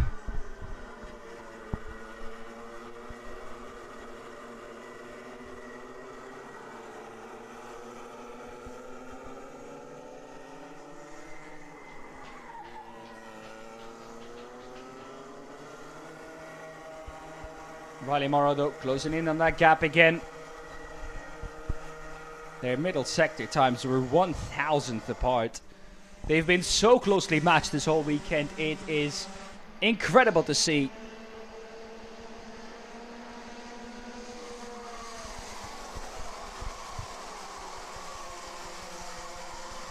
Riley Morrow second, Austin Oman in first, Tom Reed in third, Max Jolly still in fourth. But closing. Leo Livings now in fifth. Biggest gainer still Conrad Doyle up 4 in ninth.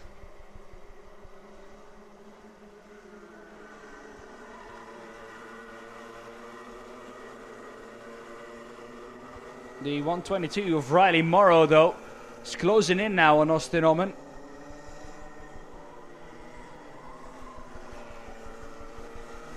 And is now really close to the back of him going into 11. Will he try a move there? Or will he wait with it until they get him to start finish? Look at the slipstream now doing its work. Pulling a little bit though is Austin Oman. Going to be difficult I think for Riley Morrow to do something from where he is now. Yeah, that's too far back.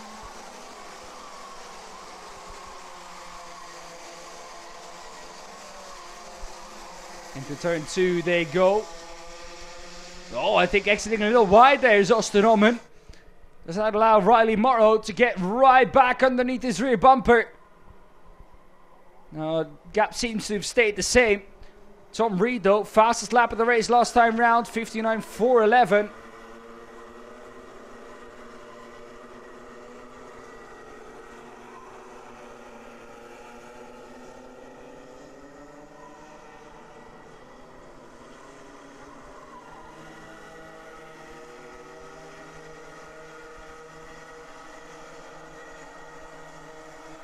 Tom Reed is getting closer to that battle at the front. 7/10 was the gap to the leader. That has come down again. 59.355 from Tom Reed. Austin Oman ahead of Riley Morrow in second. Tom Reed gaining on both of them. Gap has come down 2.5 of a second last time round. Max Jolly put in the quickest first sector time of anyone so far. Showing everyone that he is not out of this either. We've still got about a qualifying heat in terms of length almost to go.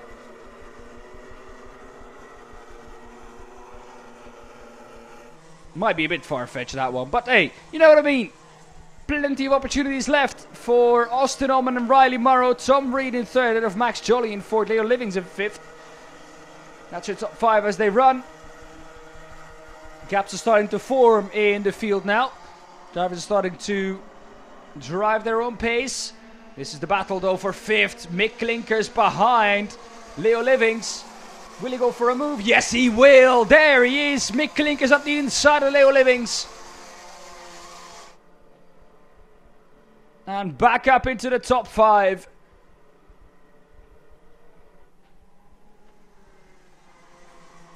Last time round, once again, gap was closed to P2. Gap is only half a second now towards P1 for Tom Reed.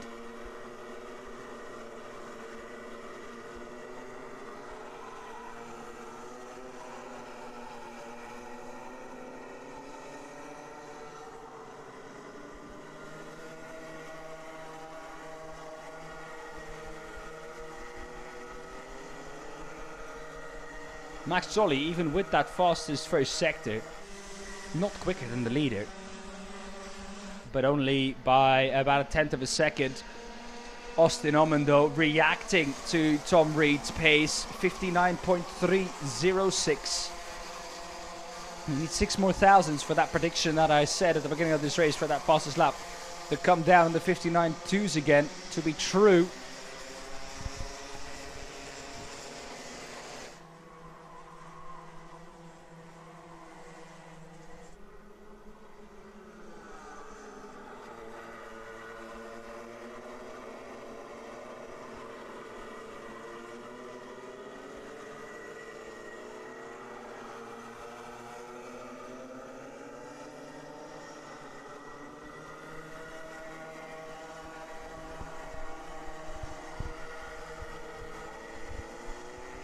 As Austin Oman rounds off the 12th and final corner. It's going to be tight with how many laps they have left. I can basically only tell you next time round how many laps we have left. It's either 2 or 3.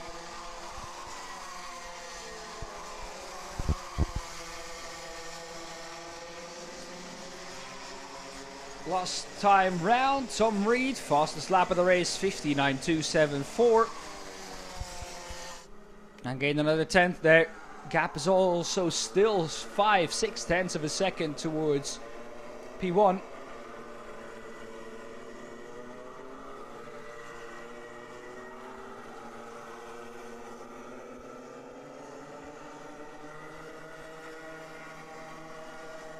And Austin Oman is on a cracker of a lap.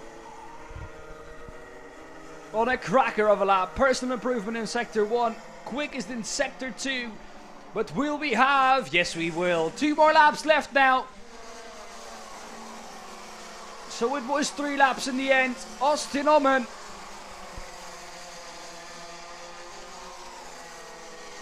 will have 2 more laps before he rounds off the final corner as winner. But there are several drivers behind that who want to change that. First of all, obviously, the 122 of Riley Morrow, Tom Reed in the 110, and Max Jolly in the 116.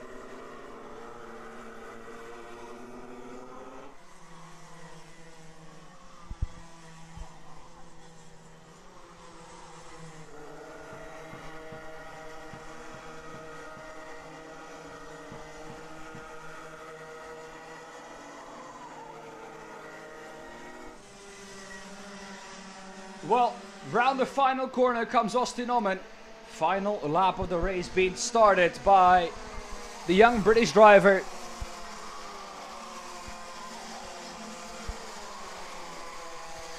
Around the outside goes the 109 of Tristan Abels, and Harry Ratcliffe can't quite make it stick. No, it was on Jensen Walker, but Jensen Walker gets past Tristan Abels. Tristan Abels now down to 9th. After passing him on that last lap. This is the battle for 2nd place. Tom Reed or Riley Morrow. Which one of the two is it going to be? Because that's the truth of it. The truth of the matter is, there was only one driver who looked capable of winning this race from the beginning. And that is Austin Oman. He rounds the final corner to win the final at Marienborg. Austin Oman, take a bow. Hands off the steering wheel, both are wide. And he celebrates in style across the line. Austin Oman wins the final at Marienborg. Riley Morrow in 2nd, ahead of Tom Reed in 3rd. Max Jolly in 4th and Mick Klinkers in 5th. That is your top 5 across the finish line. What a weekend these mini and mini rookies have provided us with. And Austin Oman wins the final on the Sunday.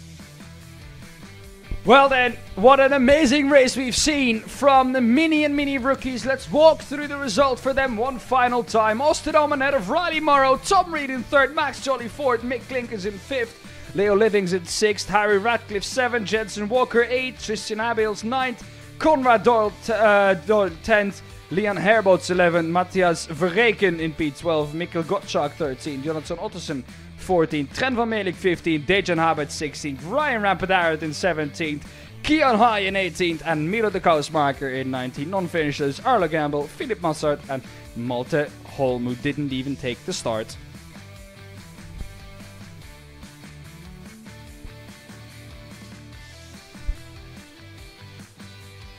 So then, mini rookies has been decided.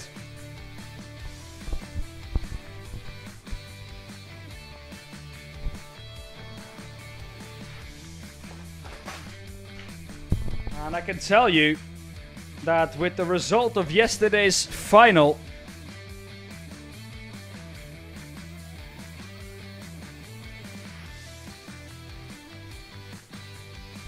it's Riley Morrow, who I think has won the weekend overall, ahead of Austin Oman in second, then Max Jolly in second or in third, and Tom Reed in fourth.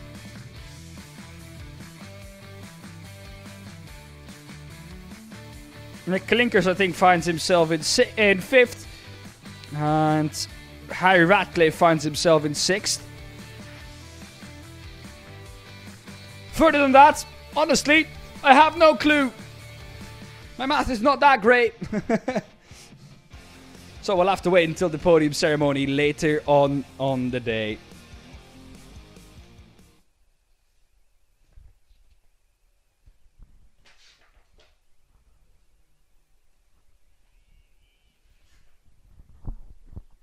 Next up here on the track, though, let's take a look at that DD2 and DD2 Masters, and what a race this will be.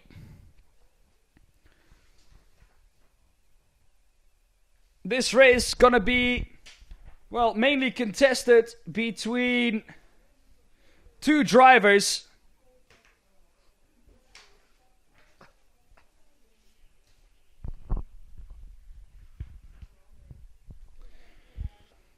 And they're both starting P1 and P2.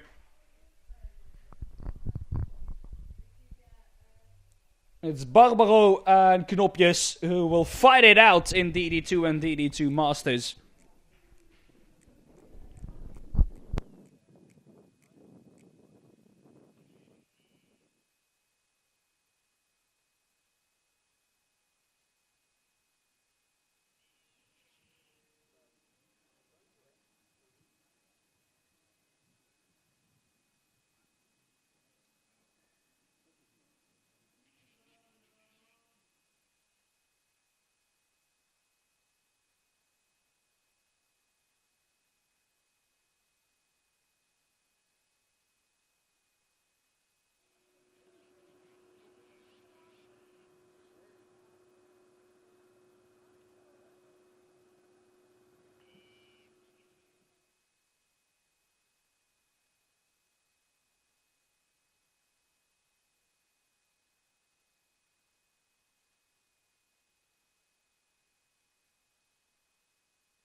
Alright then, here we go for the final of DD2 and DD2 Masters. We had a majestic final in the minis. Let's get another one going here for the DD2 and DD2 Masters. Boy, am I excited for this one. I can tell you already. This is gonna be one heck of a start.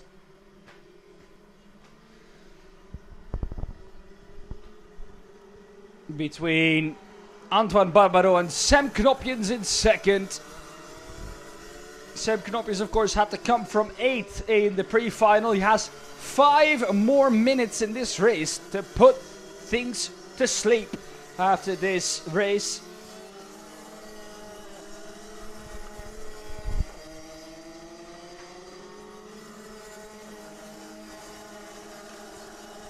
Looking at yesterday's result, I can tell you that Sam Knopjens finished first and Antoine Barbaro finished second. That still means that Sam Knopjens has to at least finish second. Else we have a problem. Antoine Barbaro could then take the victory. So what he wants is Sam Knopjens to have an absolutely awful race from second place here. And then for himself to just win it by a mile. Obviously he would. What else would he want? But let's walk through the grid then. Antoine Barbaro in first, head of Sam Knopjens in second. Third, Wout Kirstjens. Fourth is William Norbach. Fifth, Frederik Zebbes. Sixth, Nicolas Golem. Seventh is Christophe Kaptein. Eighth, Lawrence Herbots. Ninth, Axel Goes. 10th, Marco Drittenprijs. Had to come from 16th and made his way up to 10th. Mathis Ankas in 11th. 12th is Jeremy Brasla. 13th, Michael Becker. 14th, Lisanne Kielstra. 15th, Kieran de Brandt. And 16th, Gustav Usakovs. Well then, drivers making their way through the final sector.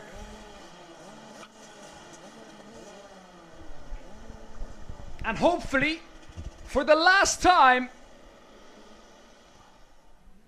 this weekend, the DD2 and DD2 Masters get to line up side by side. And it looks like a nice and composed start from everyone. Let's go out. We're underway and racing. It's a good start from Antoine Barbaro. It's a great jump off the lights. And up the inside goes Wout Kirstjens of Sam Knopjens. Sam Knopjens comes right back at him into turn 2 though. But that has opened up the gap nicely right to Antoine Barbaro, who could manage to cover the paces. We have some drama. The 455 seems to be involved in it. It's Axel Goes who's involved in it together with Christophe Kaptein. They both have posted the slowest first sector time. So the Frenchman and the Dutchman getting into a tangle. And for those two, race over already.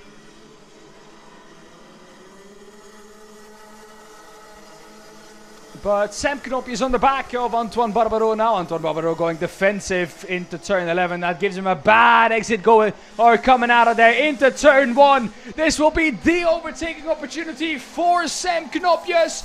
That does have a look at it. Doesn't manage to get past though. Well defended by Antoine Barbaro. Wout Kirstjens in third. Head of William Norbach now in fourth. A lot of drivers getting positions. Michael Becker up 6. Kieran de Brandt also up 6. Marco Drittenprijs up 2. Lots of drivers getting positions on the opening laps. The 402 of Antoine Barbaro though still at the front of the field ahead of Sam Knopjens.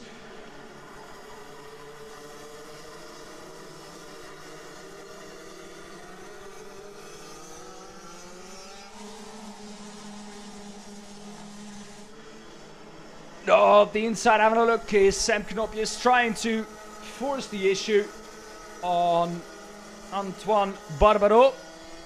But Antoine Barbaro doing everything perfectly.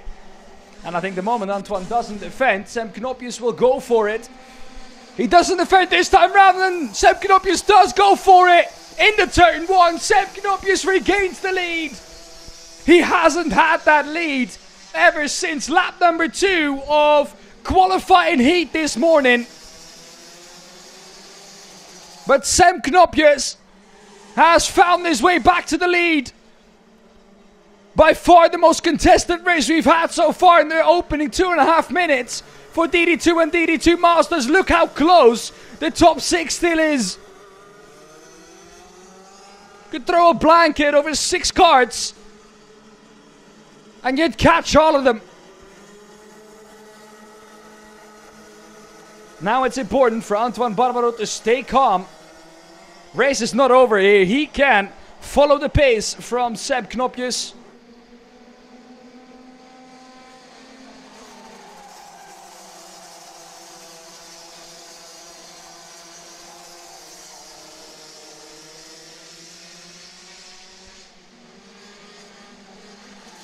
Race calming down a little now. Gaps are starting to form, and Sam Knopjes is starting to form himself a nice little gap as well to Antoine Barbaro. 0.2 of a second was the gap last time round. Christophe Kaptein with the fastest lap of the race. Sadly for him though, he's all the way down on 15th and 10 seconds back on Gustav Usakovs in P14.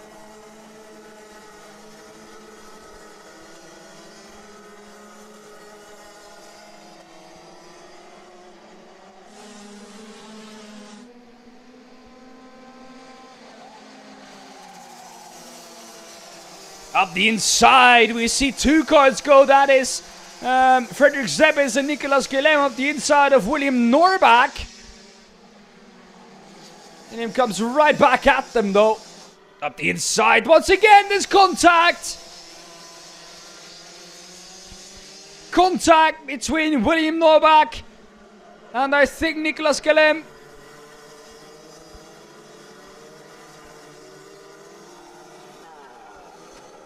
The 402 has gotten back past Sam Knopjes. Antoine Barbaro back up into the lead of the race. 5 minutes done. Sam Knopjes knows he's not going to get this one for free. It's not going to be a walk in the park like it has been for some of the races this weekend, especially yesterday. Today has been much more difficult for him. There are yellow flags out in the turn 6. Can't see exactly who's stricken. Oh, it looks like Lisanne Kielstra. Yes, she is. Back in the cart though. Question is, will she resume the race or will she not? These at the front do not really care about that.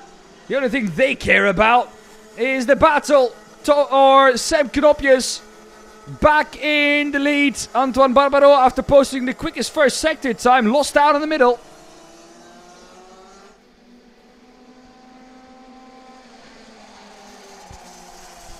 And it looks like Lisanne Kielstra is out of the race, sadly for her.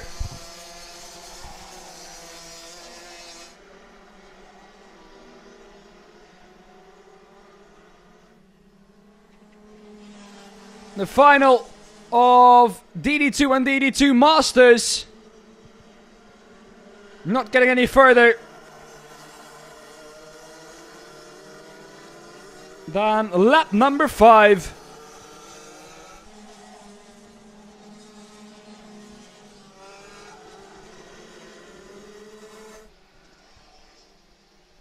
As the 5:28 of Christophe Kaptein has a there she is. There is Lisanne Kielstra holding her elbow, and that's never a nice sight to see. But the 5:28, I don't know if we can find him on track, but he has gotten a mechanical flag, a meatball flag as it's known in the world of racing.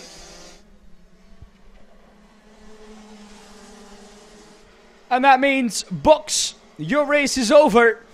Fix the problem, and then you can get back out.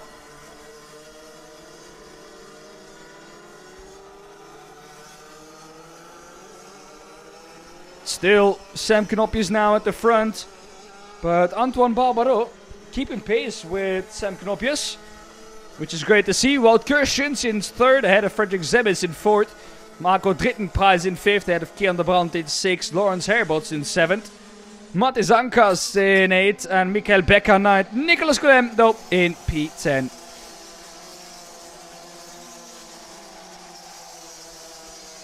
Yeah, I have a feeling Christophe Captain has seen the black and orange flag and is on his way to the pit lane.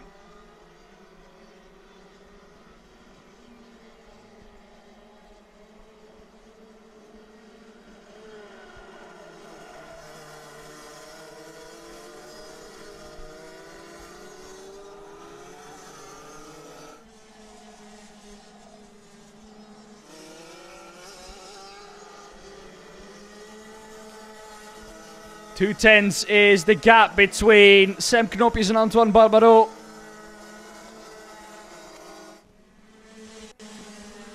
Yeah, Christophe Captain has found his way back into the pit lane. Marco Drittenpreis is up to fifth. Kian de Brandt is up to eighth, up 7 he is. Marco Drittenpreis up to fifth, up 5.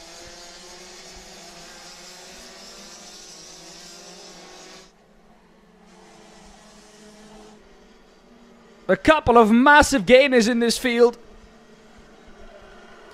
Drivers who lost the most positions. William Norbach, the Danish driver, down in 12th.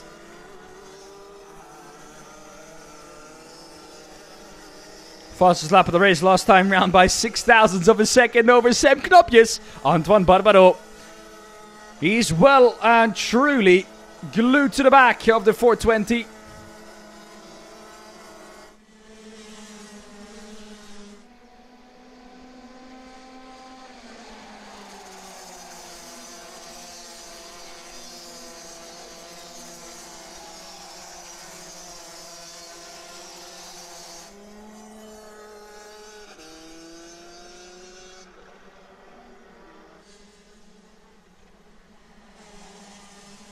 To the outside lurks Antoine Barbaro.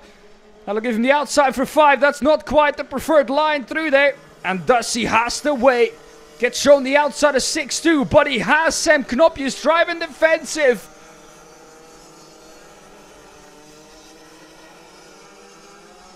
This is for the weekend win in DD2 and DD2 Masters. Sam Knopjes ahead of Antoine Barbaro.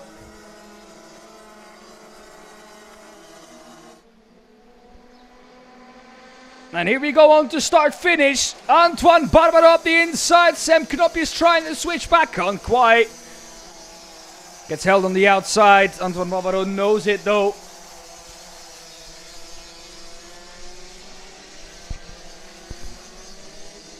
Sam Knopjes back towards the outside of 5. Surely not, Sam.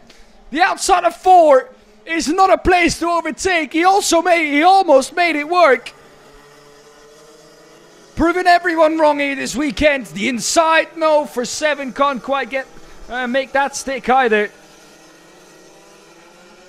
That would have been a crazy overtake, but all that fighting has allowed Wout Kirschens to close back up to the battle.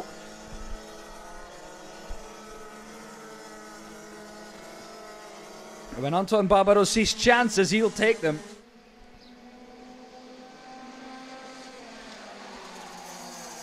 This time, a bit of an earlier turn in for Antoine Barbaro. Give him a little worse exit into 4-2. The inside for Sam Knopjes, but Antoine Barbaro shutting the door on him. Wout Kirschens still behind this battle as Antoine Barbaro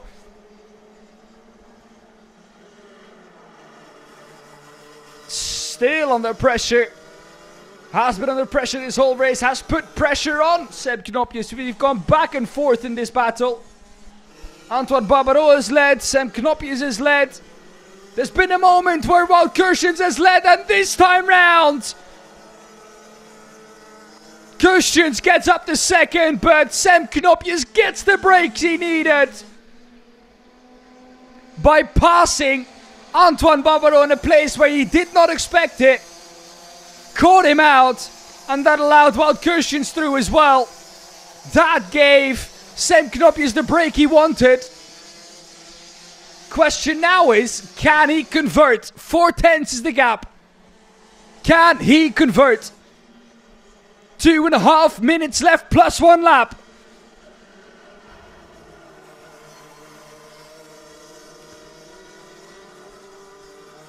The clock with the gap he has now is in Sam Knopje's favor.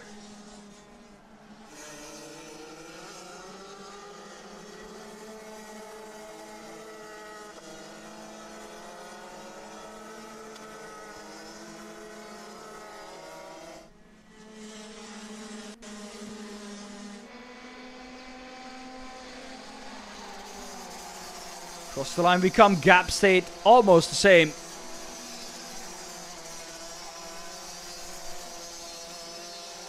Anton Barbaro needs more if he wants to pass Sam Knopjes.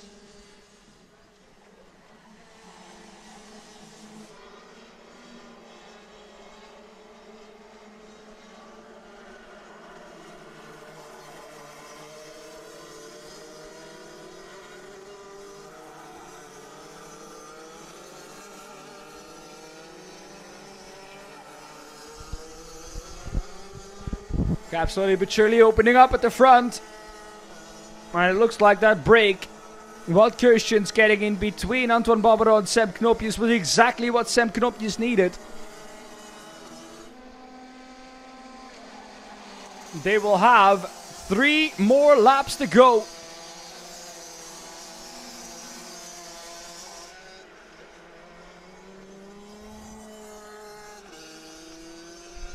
Gap starting to form now.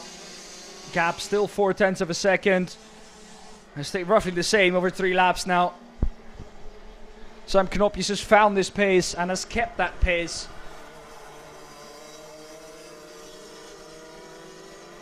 The 4-3-3 of Frederik Zebbe is also back up to 4th now. Marco Drittenprijs still in 5th. Lawrence Herbots in 6th, Matthijs Ankas in 7th, Kian de Brandt in 8th, up 7 positions. Impressive drive by the Belgian driver. 2 more laps for Sam Knopjes. Gap once again staying roughly the same. And even then, where would Antoine Barbaro try something? These cards have proven that apparently the Mickey Mouse section turn 8, 9 and 10 is an overtaking opportunity. And if you do it well, it can work well in your favor.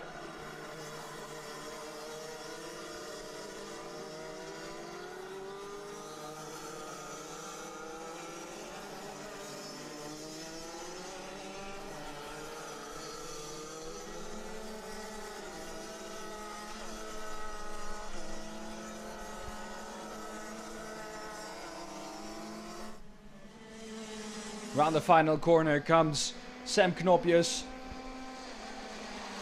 Final lap has started. Antoine Barbaro has improved his pace throughout the weekend. It's impressive to see how far off he started on Saturday and how close he's gotten on Sunday. Wout Kirstens also had a sniff at P2 and at P1 even for a brief moment in time in this race. But there's been one man who's been dominant this weekend, especially on Saturday and yesterday. If he can convert where he is now, he will go home with the weekend victory. Has just 3 more corners to round off. 2 to go for the number 420. Sam Knopjes wins the final at Marienborg. Antoine Barbaro in 2nd, and Sam Knopjes wins the weekend here at Marienborg in Karting Define. Celebrates that in style. But there is your winner from the Netherlands. Sam Knopjes wins the weekend at Karting Define in Marienborg. Launches himself up the order in the championship too. Let's have a look then at that result of the race. Sam Knopjes wins ahead of Antoine Barbaro in second. Wout Keusens in third. Frederik Zebbes in fourth. Marco Drittenprijs in fifth. Lawrence Herbots in sixth. Mattis Ankas in seventh. Kian de Brandt in eighth. Nicolas Guillem in ninth. William Norbach in 10th. Jeremy Brasla in 11th. Michael Becker 12th. Axel Goes in 13th. And Gustav Uzakovs in P14. Christophe Kaptein and Lisanne Kielstra not finishing this race. Let's hope that for Lisanne, her injury to her elbow are not too bad. That was it then for the DD2 and DD2 Masters this weekend. Next up on the list for the finals on the Sunday is Junior Max.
Après, nos sifflets pour vous. Pour moi? Ouais.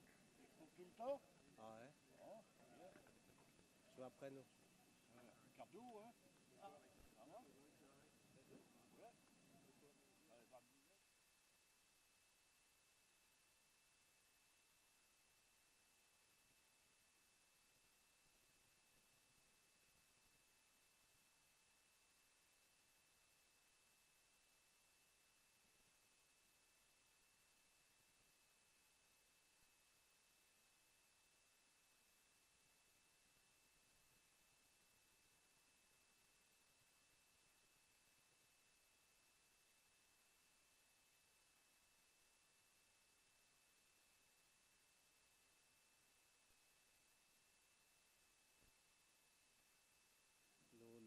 Não, isto assim ou não?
Alright, let's get on the way then, shall we, with the juniors. And, well, they've provided us with the action today. Let's hope they can provide us with much, much, much more in this final on the Sunday.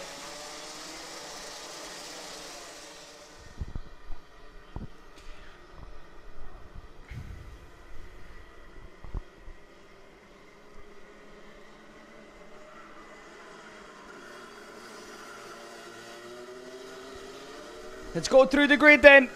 It's Jacob Ashcroft in first, ahead of Max Sadurski in second. Harry Freeman in third, ahead of Sekaguchi in P4. Mate Kobayhitse in fifth. Lars Lambers in sixth. Bran van der Wecken in seventh. And Thomas Verheyen in eighth. Boas Maximov in ninth. Eric Brandsborg in 10th. Ryan Gunder in 11th. Frederick Flood Engelbrechts in P12. 13th is Mason Bjerring. 14th Alex Goodson. Jente Mone in P15. Archie Lovat in 16th. Louise Radcliffe 17th. Ludwig Hansen in P18. Sebastian Loesch in 19th. And Liam Hoyk in P20. 11th row of the grid is Noah Barham and Isaac Barker. 12th row is Justin Funk and Lionel Mingui. 13th row of the grid is Koen Willems and Samir Paul. 14th row of the grid is Ethan Griffiths and Vince van der Halen. 15th and last row of the grid is Lieke van Boekel and Storm van Rossum.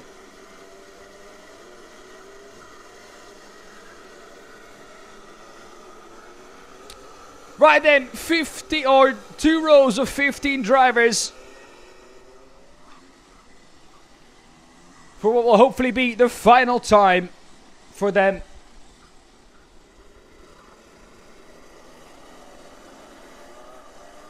Let's try and get the start right from the first time.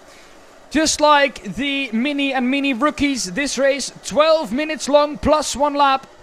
That's 3 minutes shorter than we will see later in the seniors. Drivers ordered to slow down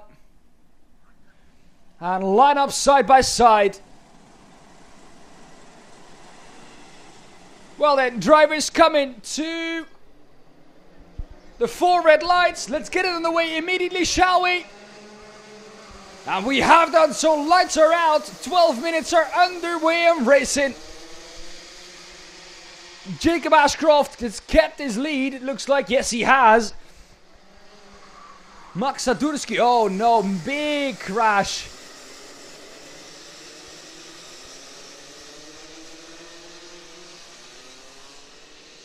Big crash on the back straight.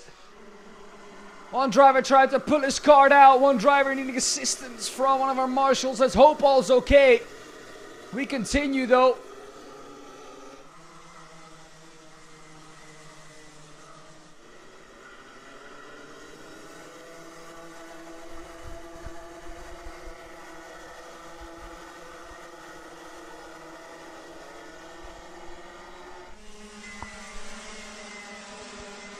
Jacob Ashcroft comes through first. Harry Freeman in second. Max Sadurski in third. Shun Sekiguchi. Then Mate Kobayhitse.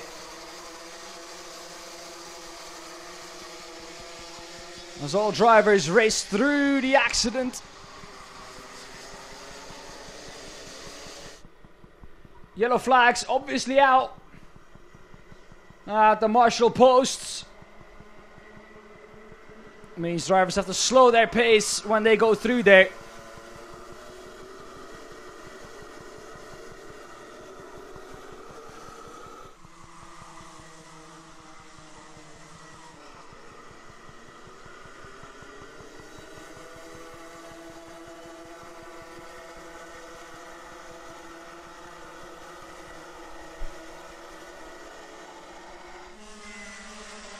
Jacob Ashcroft was 3/10 in the lead. That lead's been cut in half by Harry Freeman. Max Sadurski in third, ahead of Mate Kobayhitse in fourth. Let's hope for Mate that this time round everything will go to plan.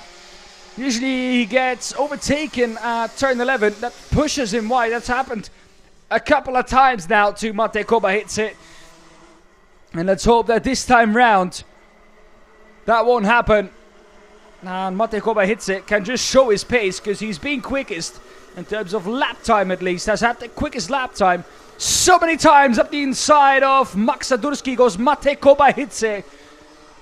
Proving to you exactly what I just said. The pace is there from Mate Kobayashi. There is the 2:26, the stricken 2:26 of Alex Goodson. And Alex had massive troubles and was in real agony when he had that crash. Now getting assistance too from our safety personnel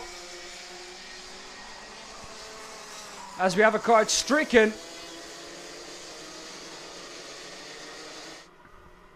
out on the main straight.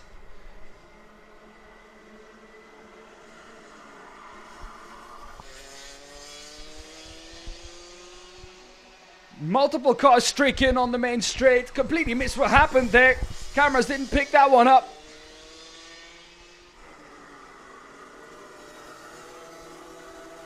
Big crashes here in the final for the juniors. Yellow flags are being waved. Carts are having to be pulled to the side of the track.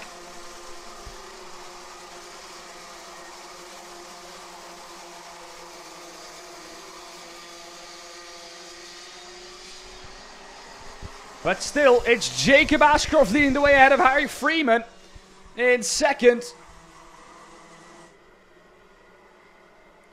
As it's good to see that Alex Goodson is out of his cart. I've seen that out of shot, but Alex Goodson out of his cart. Still in agony though, but able to walk back.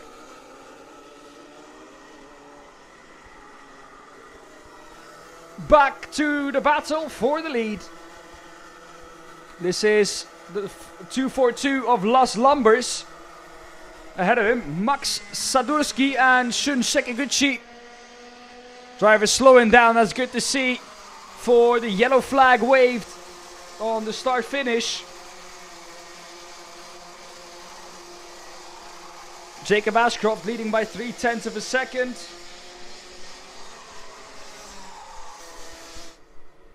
Nobody improving their times in the last sector too.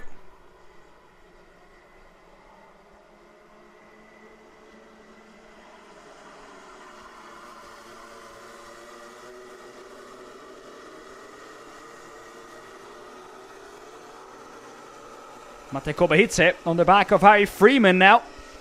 244 in the back of the 277. Harry looked to have the pace to trouble Jacob Ashcroft at the beginning, but Jacob Ashcroft just starting to stretch his legs. Back at the 242 of Lars Lumbers.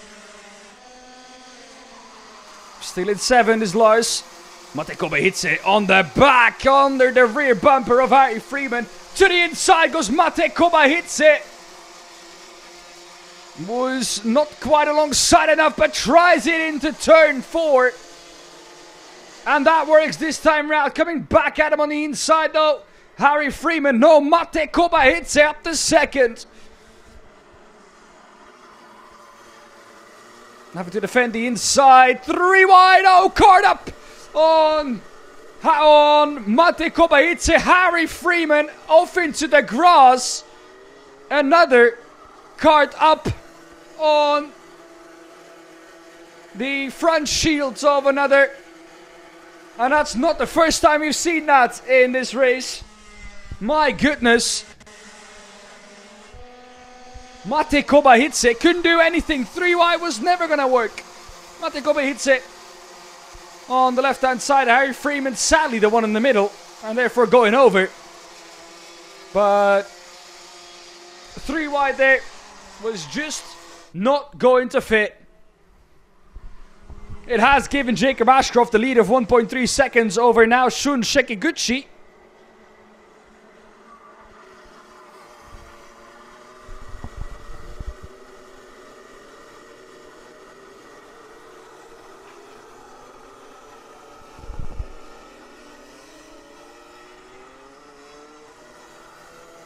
And with yesterday's results in the books, Jacob Ashcroft winning the final day 2. Jacob Ashcroft is on his way to win the weekend here at Marienborg.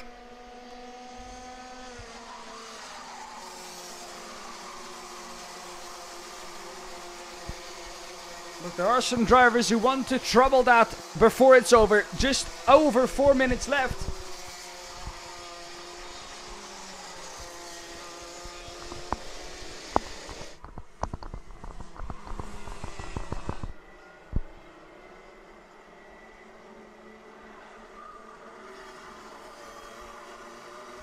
The 2:58 of Shunsek Eguchi. Under real threat and pressure from Max Sadurski, Lars Lambers, Bran van der Vekke. Drivers just racing with their elbows out a little more in the final.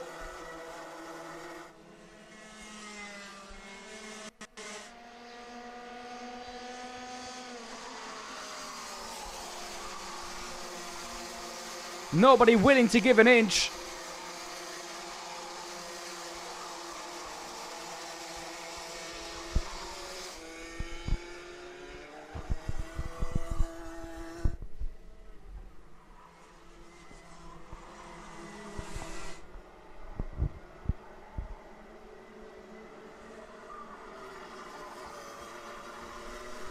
On the left-hand side, it still says Harry Freeman in second, Mate Kobayashi in fourth, but trust me, that is not the case.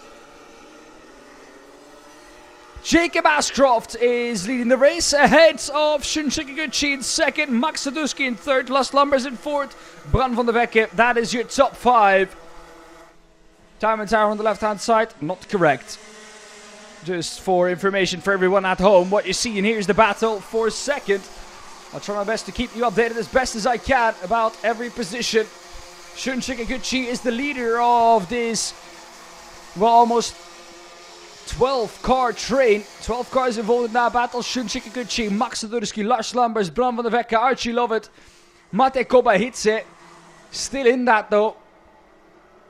Mate Kobayashi is still 7th.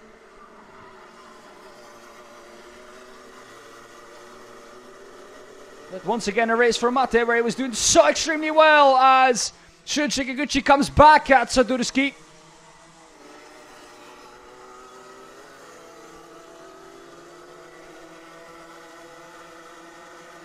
And thus Shunsek Eguchi stays second ahead of the Dutch driver Max Sadurski.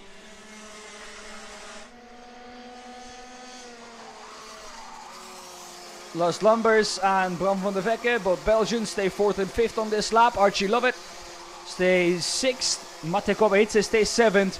And Boas Maximov stays 8th. Fitz van der Halen and Thomas Verheijen also stay 9th and 10th. Not moving up or down in the top 23. Everybody staying quite consistent. I thought for a moment that Max Sadurski was going to go for a move up the inside of 4. Would have been a very late move indeed.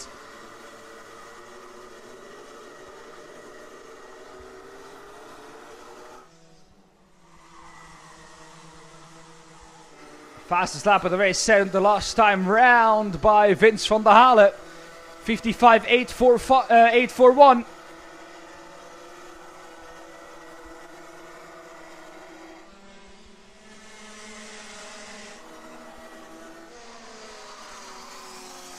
Oh, defending the inside but very late. Realized it was too late was Shunsek Eguchi. And therefore did open the door eventually for Max Sadurski. Shunsek Eguchi now having to watch out to not even drop off the podium here. Lars Lambers in 4th is also closing in on Max Sadurski and Shunsek Eguchi. There he is. In the 296, it's Bran van der Vekke, who's gone past the 242 of Lars Lambers. As Mate Kobayashi dropping back to the field again. The 244. Looks like Vince van der Halen overtook him and Boas Maximov as well. Defending the inside is Max Sadurski on Shunsek Eguchi.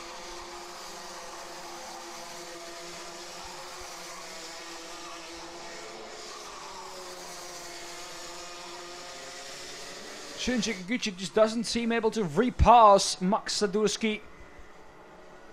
Gap at start finished only 47 thousandths of a second. Here is the 242 of Lars Lumbers though. Now being overtaken again by Bran van der Vekke.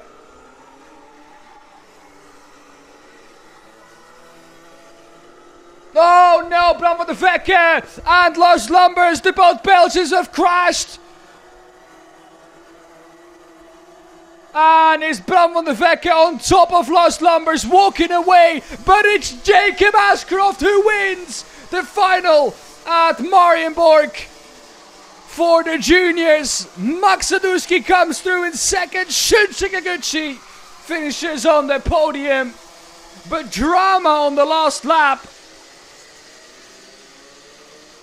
for Lars Lumbers and Bran van der Vekke.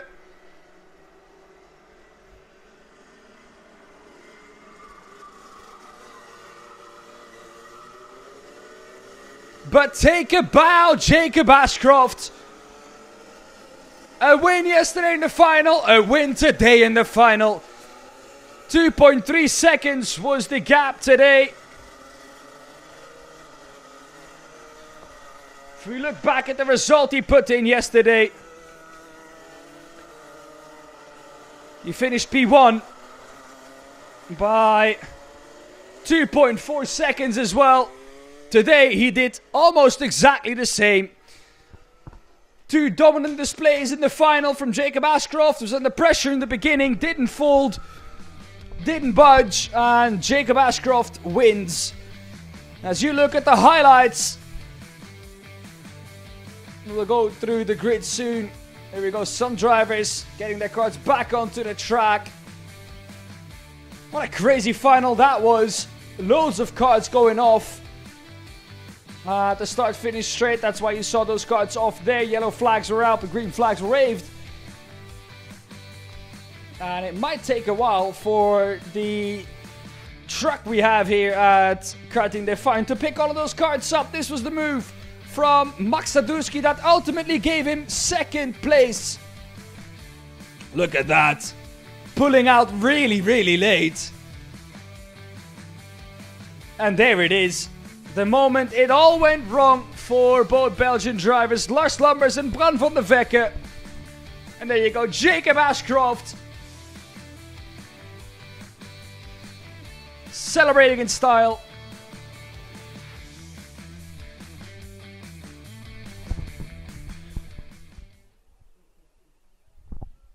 I'll just take you through the top 10 real quick before we go to a short commercial break. It's Jacob Ashcroft in first, ahead of Max Sadurski in second, Shinji Kikuchi in third, Vince van der Halen in fourth, Archie Lovett in fifth, Boas Maximov in sixth, Thomas Verheijen in seventh, Mate Koba-Hitze in eighth, Mason Bjerring in ninth, and Frederik Vladengebretz in P10. That is your top 10 of this race. We'll go to a short commercial break and then we'll be right back with the final of the seniors.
do you come here?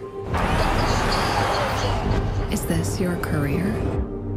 Or is it all about fun? A chance to get away and leave it all behind?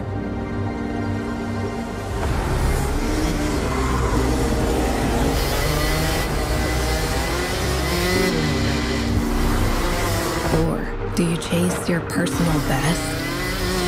Challenging yourself over and over again. Why do you come here? Maybe you're here to collect moments. Good ones. And not so good ones. Where you can't afford mistakes because you want that victory.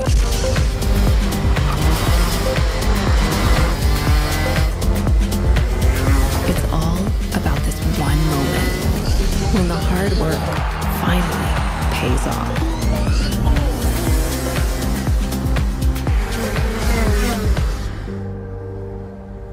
This is the place that brings us closer to the people who share our story.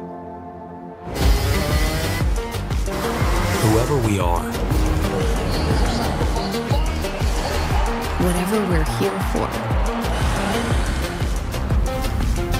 Racing is who we are.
Welcome back to Karting Defanje Marienborg, where we await our last race of the weekend. It's sad to say that already because the racing has been incredible.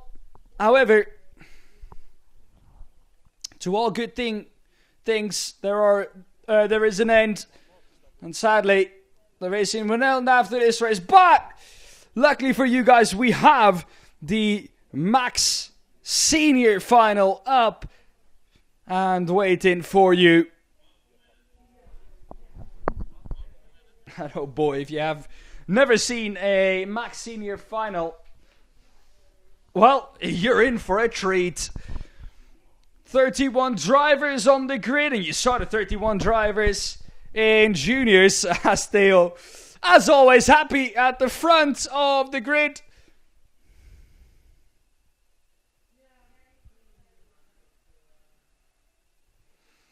The pre-grids waiting to give them the sign that they can go out. Not long left now.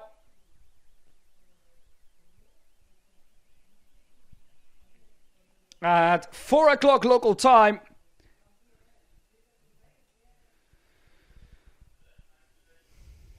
the exit will open. There you go. Green flag, green flag. Those are words we like to hear.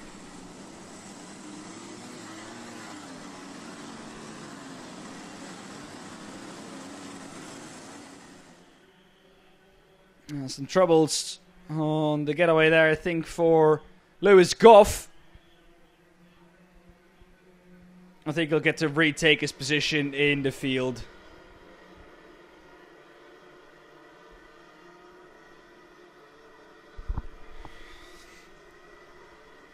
Well then.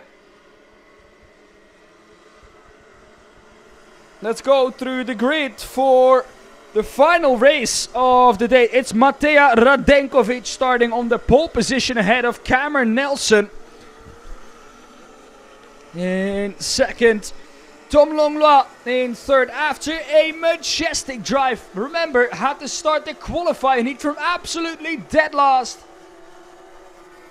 Managed to get up to P15. And then managed to get up from P15 all the way to P3. Has put himself well into contention for the final victory here. Ollie Wise in P4 ahead of Louis Goff in 5th. Cas Boshuis in 6th. Jort van Wijk in 7th. Knut Nielsen in 8th. Ties van Wijk in 9th. And then Ryan Bourguignon in P10. P11 for Macaulay Bishop after not the best of pre-finals for him. He'll look to climb positions. Bastien Mesnin in 12th. Olivier Jonkers in 13th. Lloyd Hare in 14th. Sasha Aim in 15th. And Lado Kukianidze in 16th. And William Pempel 17th. Christopher Holtz in 18th. Tino Potier in 19th and 20th. Charlie Smith. 11th row of the grid. Arno Saborin. And Matthijs de Lau. 12th row of the grid. Sverre Uben. Magnus Brandt. 13th row of the grid is Tino Sidla and Frederick Jules Sørensen. 14th row of the grid Adam Moeden and Bo Alrich. 15th row of the grid is Rijn van der Meer and Dave-Jan Roest after his DNF in the pre-final. After he started from pole position. And then Sebastian Koch is last on the grid. And the only one on row number 16.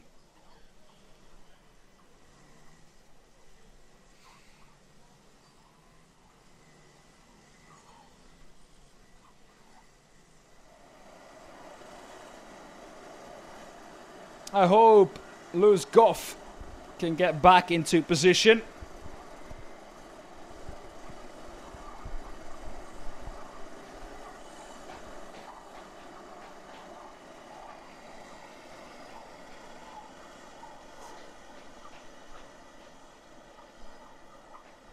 Here we go then. All finals have gone at once. Let's keep that, shall we? Telling them to slow down is Matej Radenkovic at the front. Cameron Nelson right next to him. Into the tram lines we go. Looking behind. The 5 red lights are out. We are underway and racing for the final race of the weekend. 15 minutes plus 1 lap. Matej Radenkovic contact for Cameron Nelson. And Cameron Nelson goes off in a turn 1. Let's hope all other cars can get through without massive crashes or massive contacts happening in the background. Matej Radenkovic won't worry about that. The only thing he will worry about is Tom Langlois now in second. Tom Langlois could go for the ultimate comeback.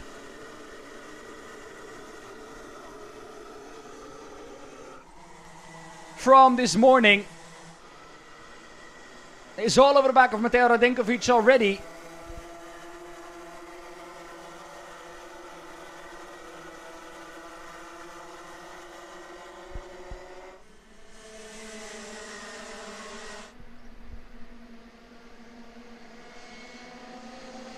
But Ryan Bourguignon and Arnaud Saborin both dropping down the order massively. Macaulay Bishop up to 8th. Ties van Wijk up to 9th.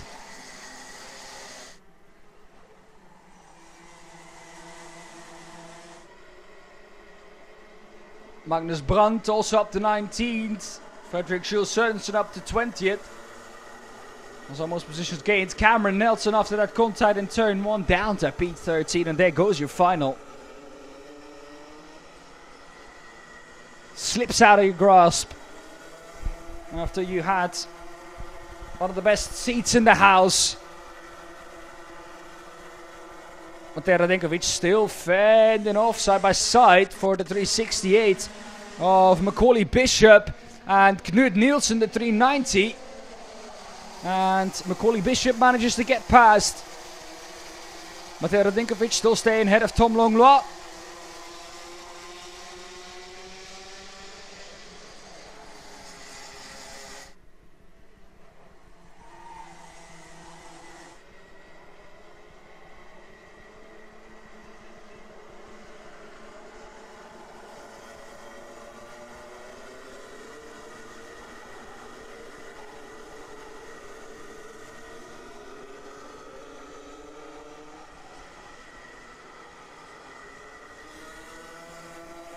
Mateo Radinkovic still in the lead ahead of Tom Longlois. Ollie Wise up to third.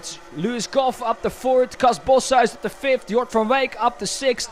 All of those drivers up one position. Macaulay. Oh, massive crash.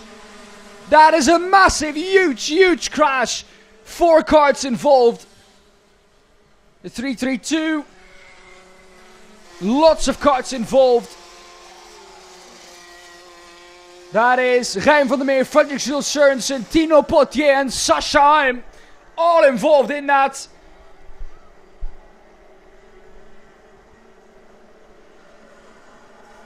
My goodness me.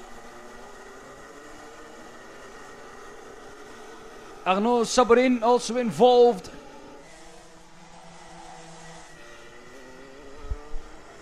And for them, the race is done before it even started. Devian Roest up 9 positions though.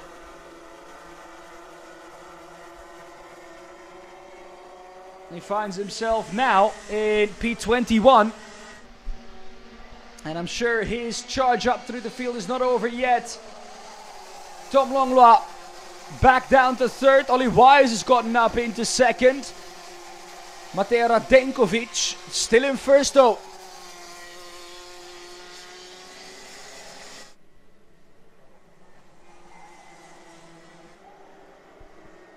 But the 3 behind him going at it. Cas Boshuis is also involved in that battle. Keeping the inside is Ollie Wise. And every time he defends, he's losing time to Mateo Radenkovic. He thinks, well, lads, keep fighting, keep defending. I'll just drive away at the front here. But they won't. Ollie Wise won't allow Mateo Radenkovic to do so. He's already caught back up to him.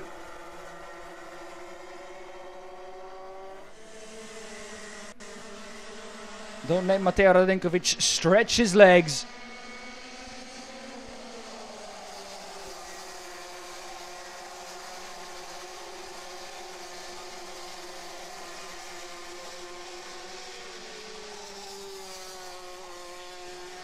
Macaulay Bishop with the fastest lap of the race. 54.959. That is 4/10 faster almost. That is 4/10 faster than anyone ahead of him. That is a massive lap by Macaulay Bishop. And that's closed him right back up to the battle for the lead. First to fourth. Cas Boshuis is going to have to look behind him because there's a charging Macaulay Bishop coming. Yesterday wasn't the final for Macaulay Bishop. Yesterday the pace all of a sudden got away from Macaulay Bishop in the final. This time round, Macaulay Bishop has found something in the final.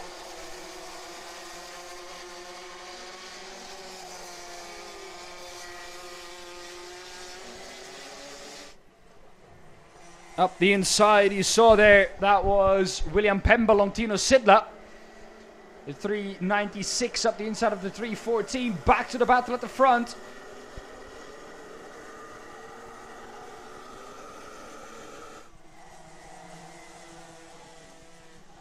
They've allowed Mateo Radenkovic to get a 3.5 gap.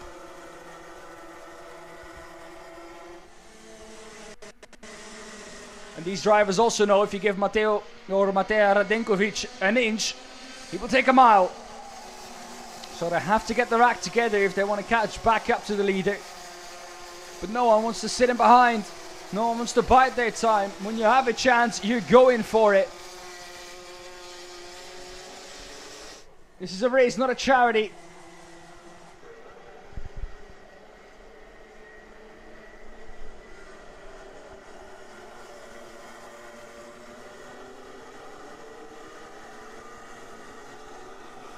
Fastest lap of the race last time round once again by Macaulay Bishop.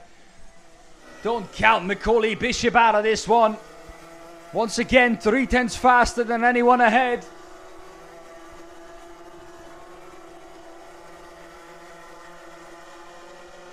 Mateo Radenkovic might not be worried about the 3 behind them. But Macaulay Bishop, who still has to get past Ollie Wise, Tom Longlois and Cas Boshuis,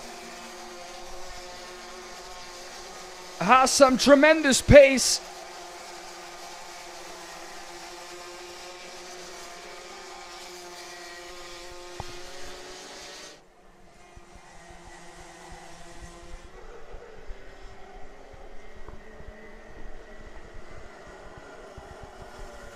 And the charging Macaulay Bishop is now past Gus Boshuis. Tom Langlois up next.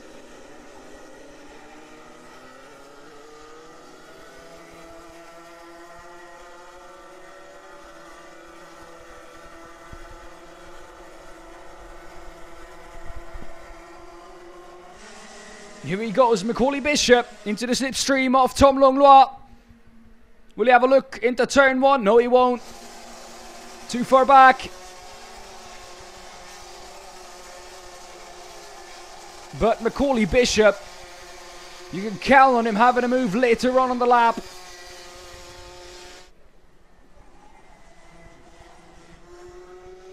As there, I think, yes he is. He's past Tom Langlois.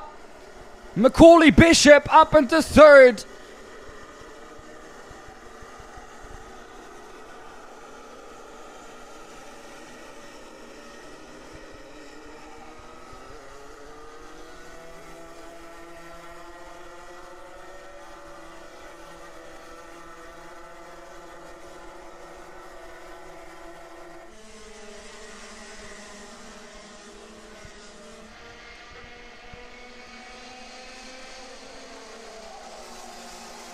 Through comes Matej Radenkovic.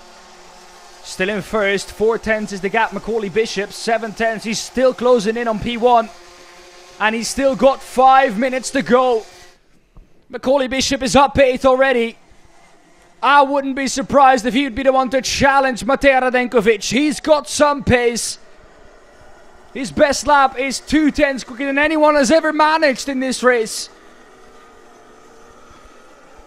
It is crazy pace by Macaulay Bishop. But he still has to get past Ollie Wise. And that won't be easy either. Ollie Wise has kept Tom Langlois and Gus Boshuis behind him for almost 10 minutes already. So even though he is closing in, it will not be an easy task for Macaulay Bishop.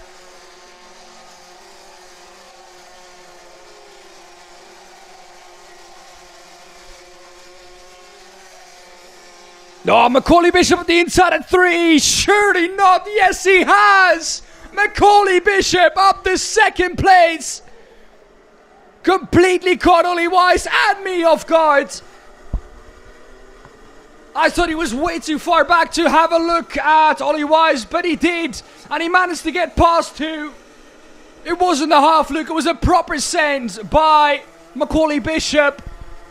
And through he goes, lost 5/10 in the process, but now he can chase down the leader in the race, Matej Radenkovic. Gap 8/10 of a second. Let's see what Macaulay Bishop can do. Matej Radenkovic has no clue what's going on behind him. If he would know that a charging Macaulay Bishop is hunting him down, I'm pretty sure that calm and composed look in the card would not be the same. Macaulay Bishop has left the others already. Ollie Wise and Tom Langlois are fighting it out for the last spot on the podium.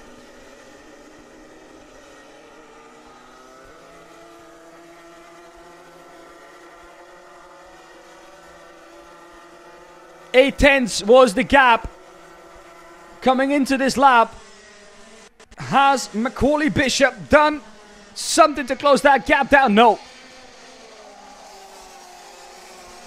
Lap times were the same for Matej Radenkovic and Macaulay Bishop. 2.5 minutes left, just over, plus 1 lap for Macaulay Bishop to try something. The battle for P3 now as fierce as ever. Tom Langlois leading the way in that group ahead of Ollie Wise. So Tom Langlois at the moment, the last one on the podium.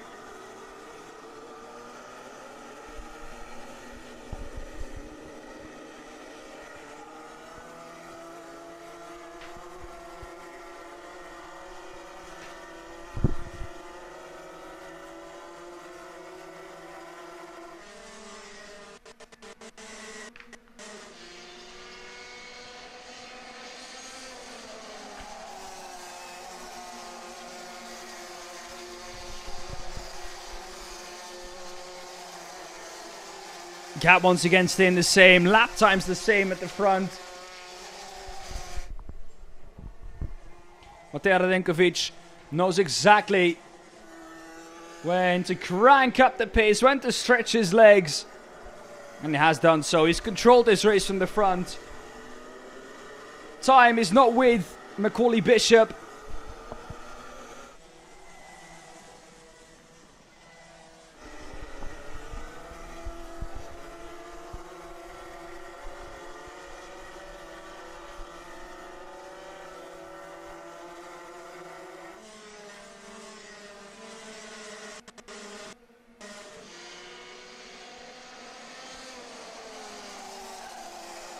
Three more laps to go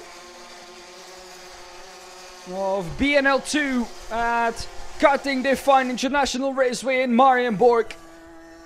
And then we'll know who's won the senior final. Gap up to a minute, or to a second now. We've got just under a minute remaining. Matej Radenkovic has controlled this race from the front.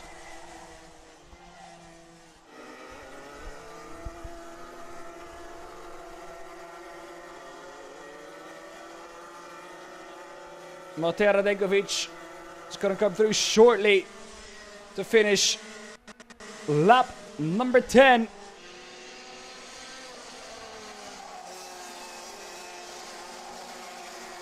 I say lap number 10. Lap number 15, excuse me. Matej Radenkovic has controlled this race. Another personal best last time round.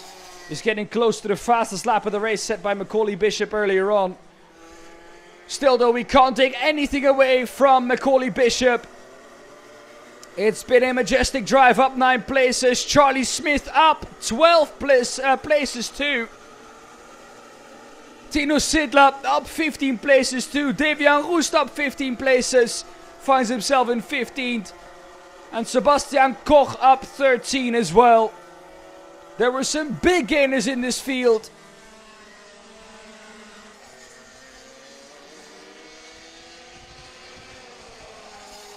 The race isn't over yet, but for Matej Radenkovic, he could top it off with the fastest lap as he goes purple in Sector 1. Macaulay Bishop for a moment looked like he could challenge Matej Radenkovic, and I think Macaulay Bishop knows too. This is too much to catch in one lap.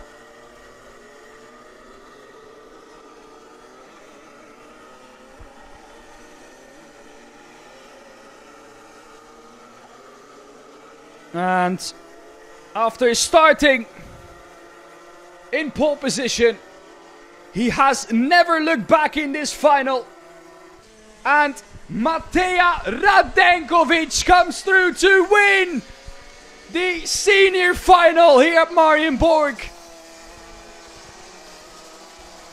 Finger is off the steering wheel.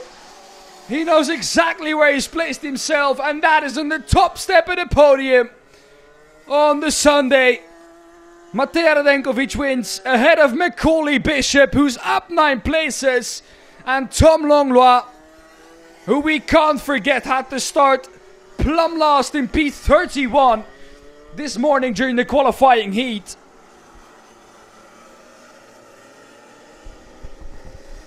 And he has not looked back. Had a great fight with Matej Radenkovic, Macaulay Bishop, Ollie Wise and Cas Boshuis, but in the end Tom Langlois has to settle for 3rd. 4th is Ollie Wise, 5th is Cas Boshuis, Jort van Wijk is in 6th, Knut Nielsen in 7th, Charlie Smith in 8th, Cameron Nelson in 9th, Tino Sidla in 10th, Lloyd Hare in 11th, Lewis Goff in 12th, Bastien Mesnil in 13th, Ties van Wijk in 14th, Devian Roest in 15th, 16 is Laro Kukjanidze, Ryan Bourguignon in 17th, William Pemble in 18th, Sebastian Koch in 19th, and Christopher Holst, in 20th. Olivier Jonkers in 21st, that of Magnus Brandt in 22nd, Arno Saborin in P23, En P24 is Fredrik Jules Sørensen. Our non-finishers are Ryan van der Meer, Matthijs Terlouw, Bo Alriks, Adam Wooden, Sasha Heim, Tino Potier and Sverre Uben.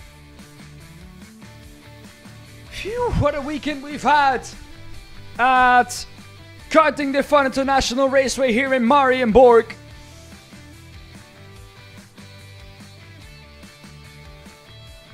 BNL number 2 has delivered once again. And boy, let me tell you, that was never in doubt.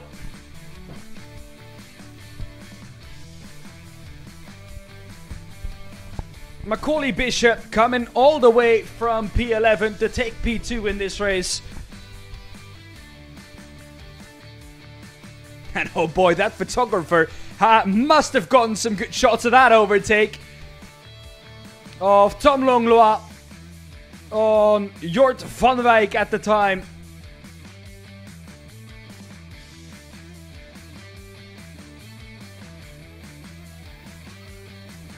Loads of highlights to go through. And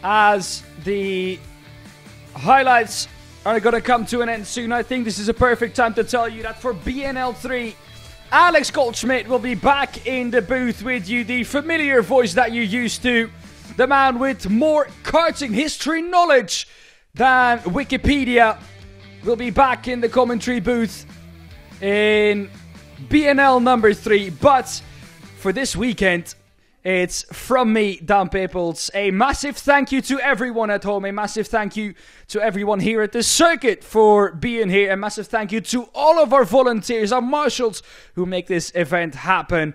A massive thank you to all of those people. A massive thank you once again to you guys at home. BNL 3 will be back soon. But from me, Daan Pepels, and all the crew here from BNL, thank you for watching, and we'll see you for BNL number 3. Goodbye.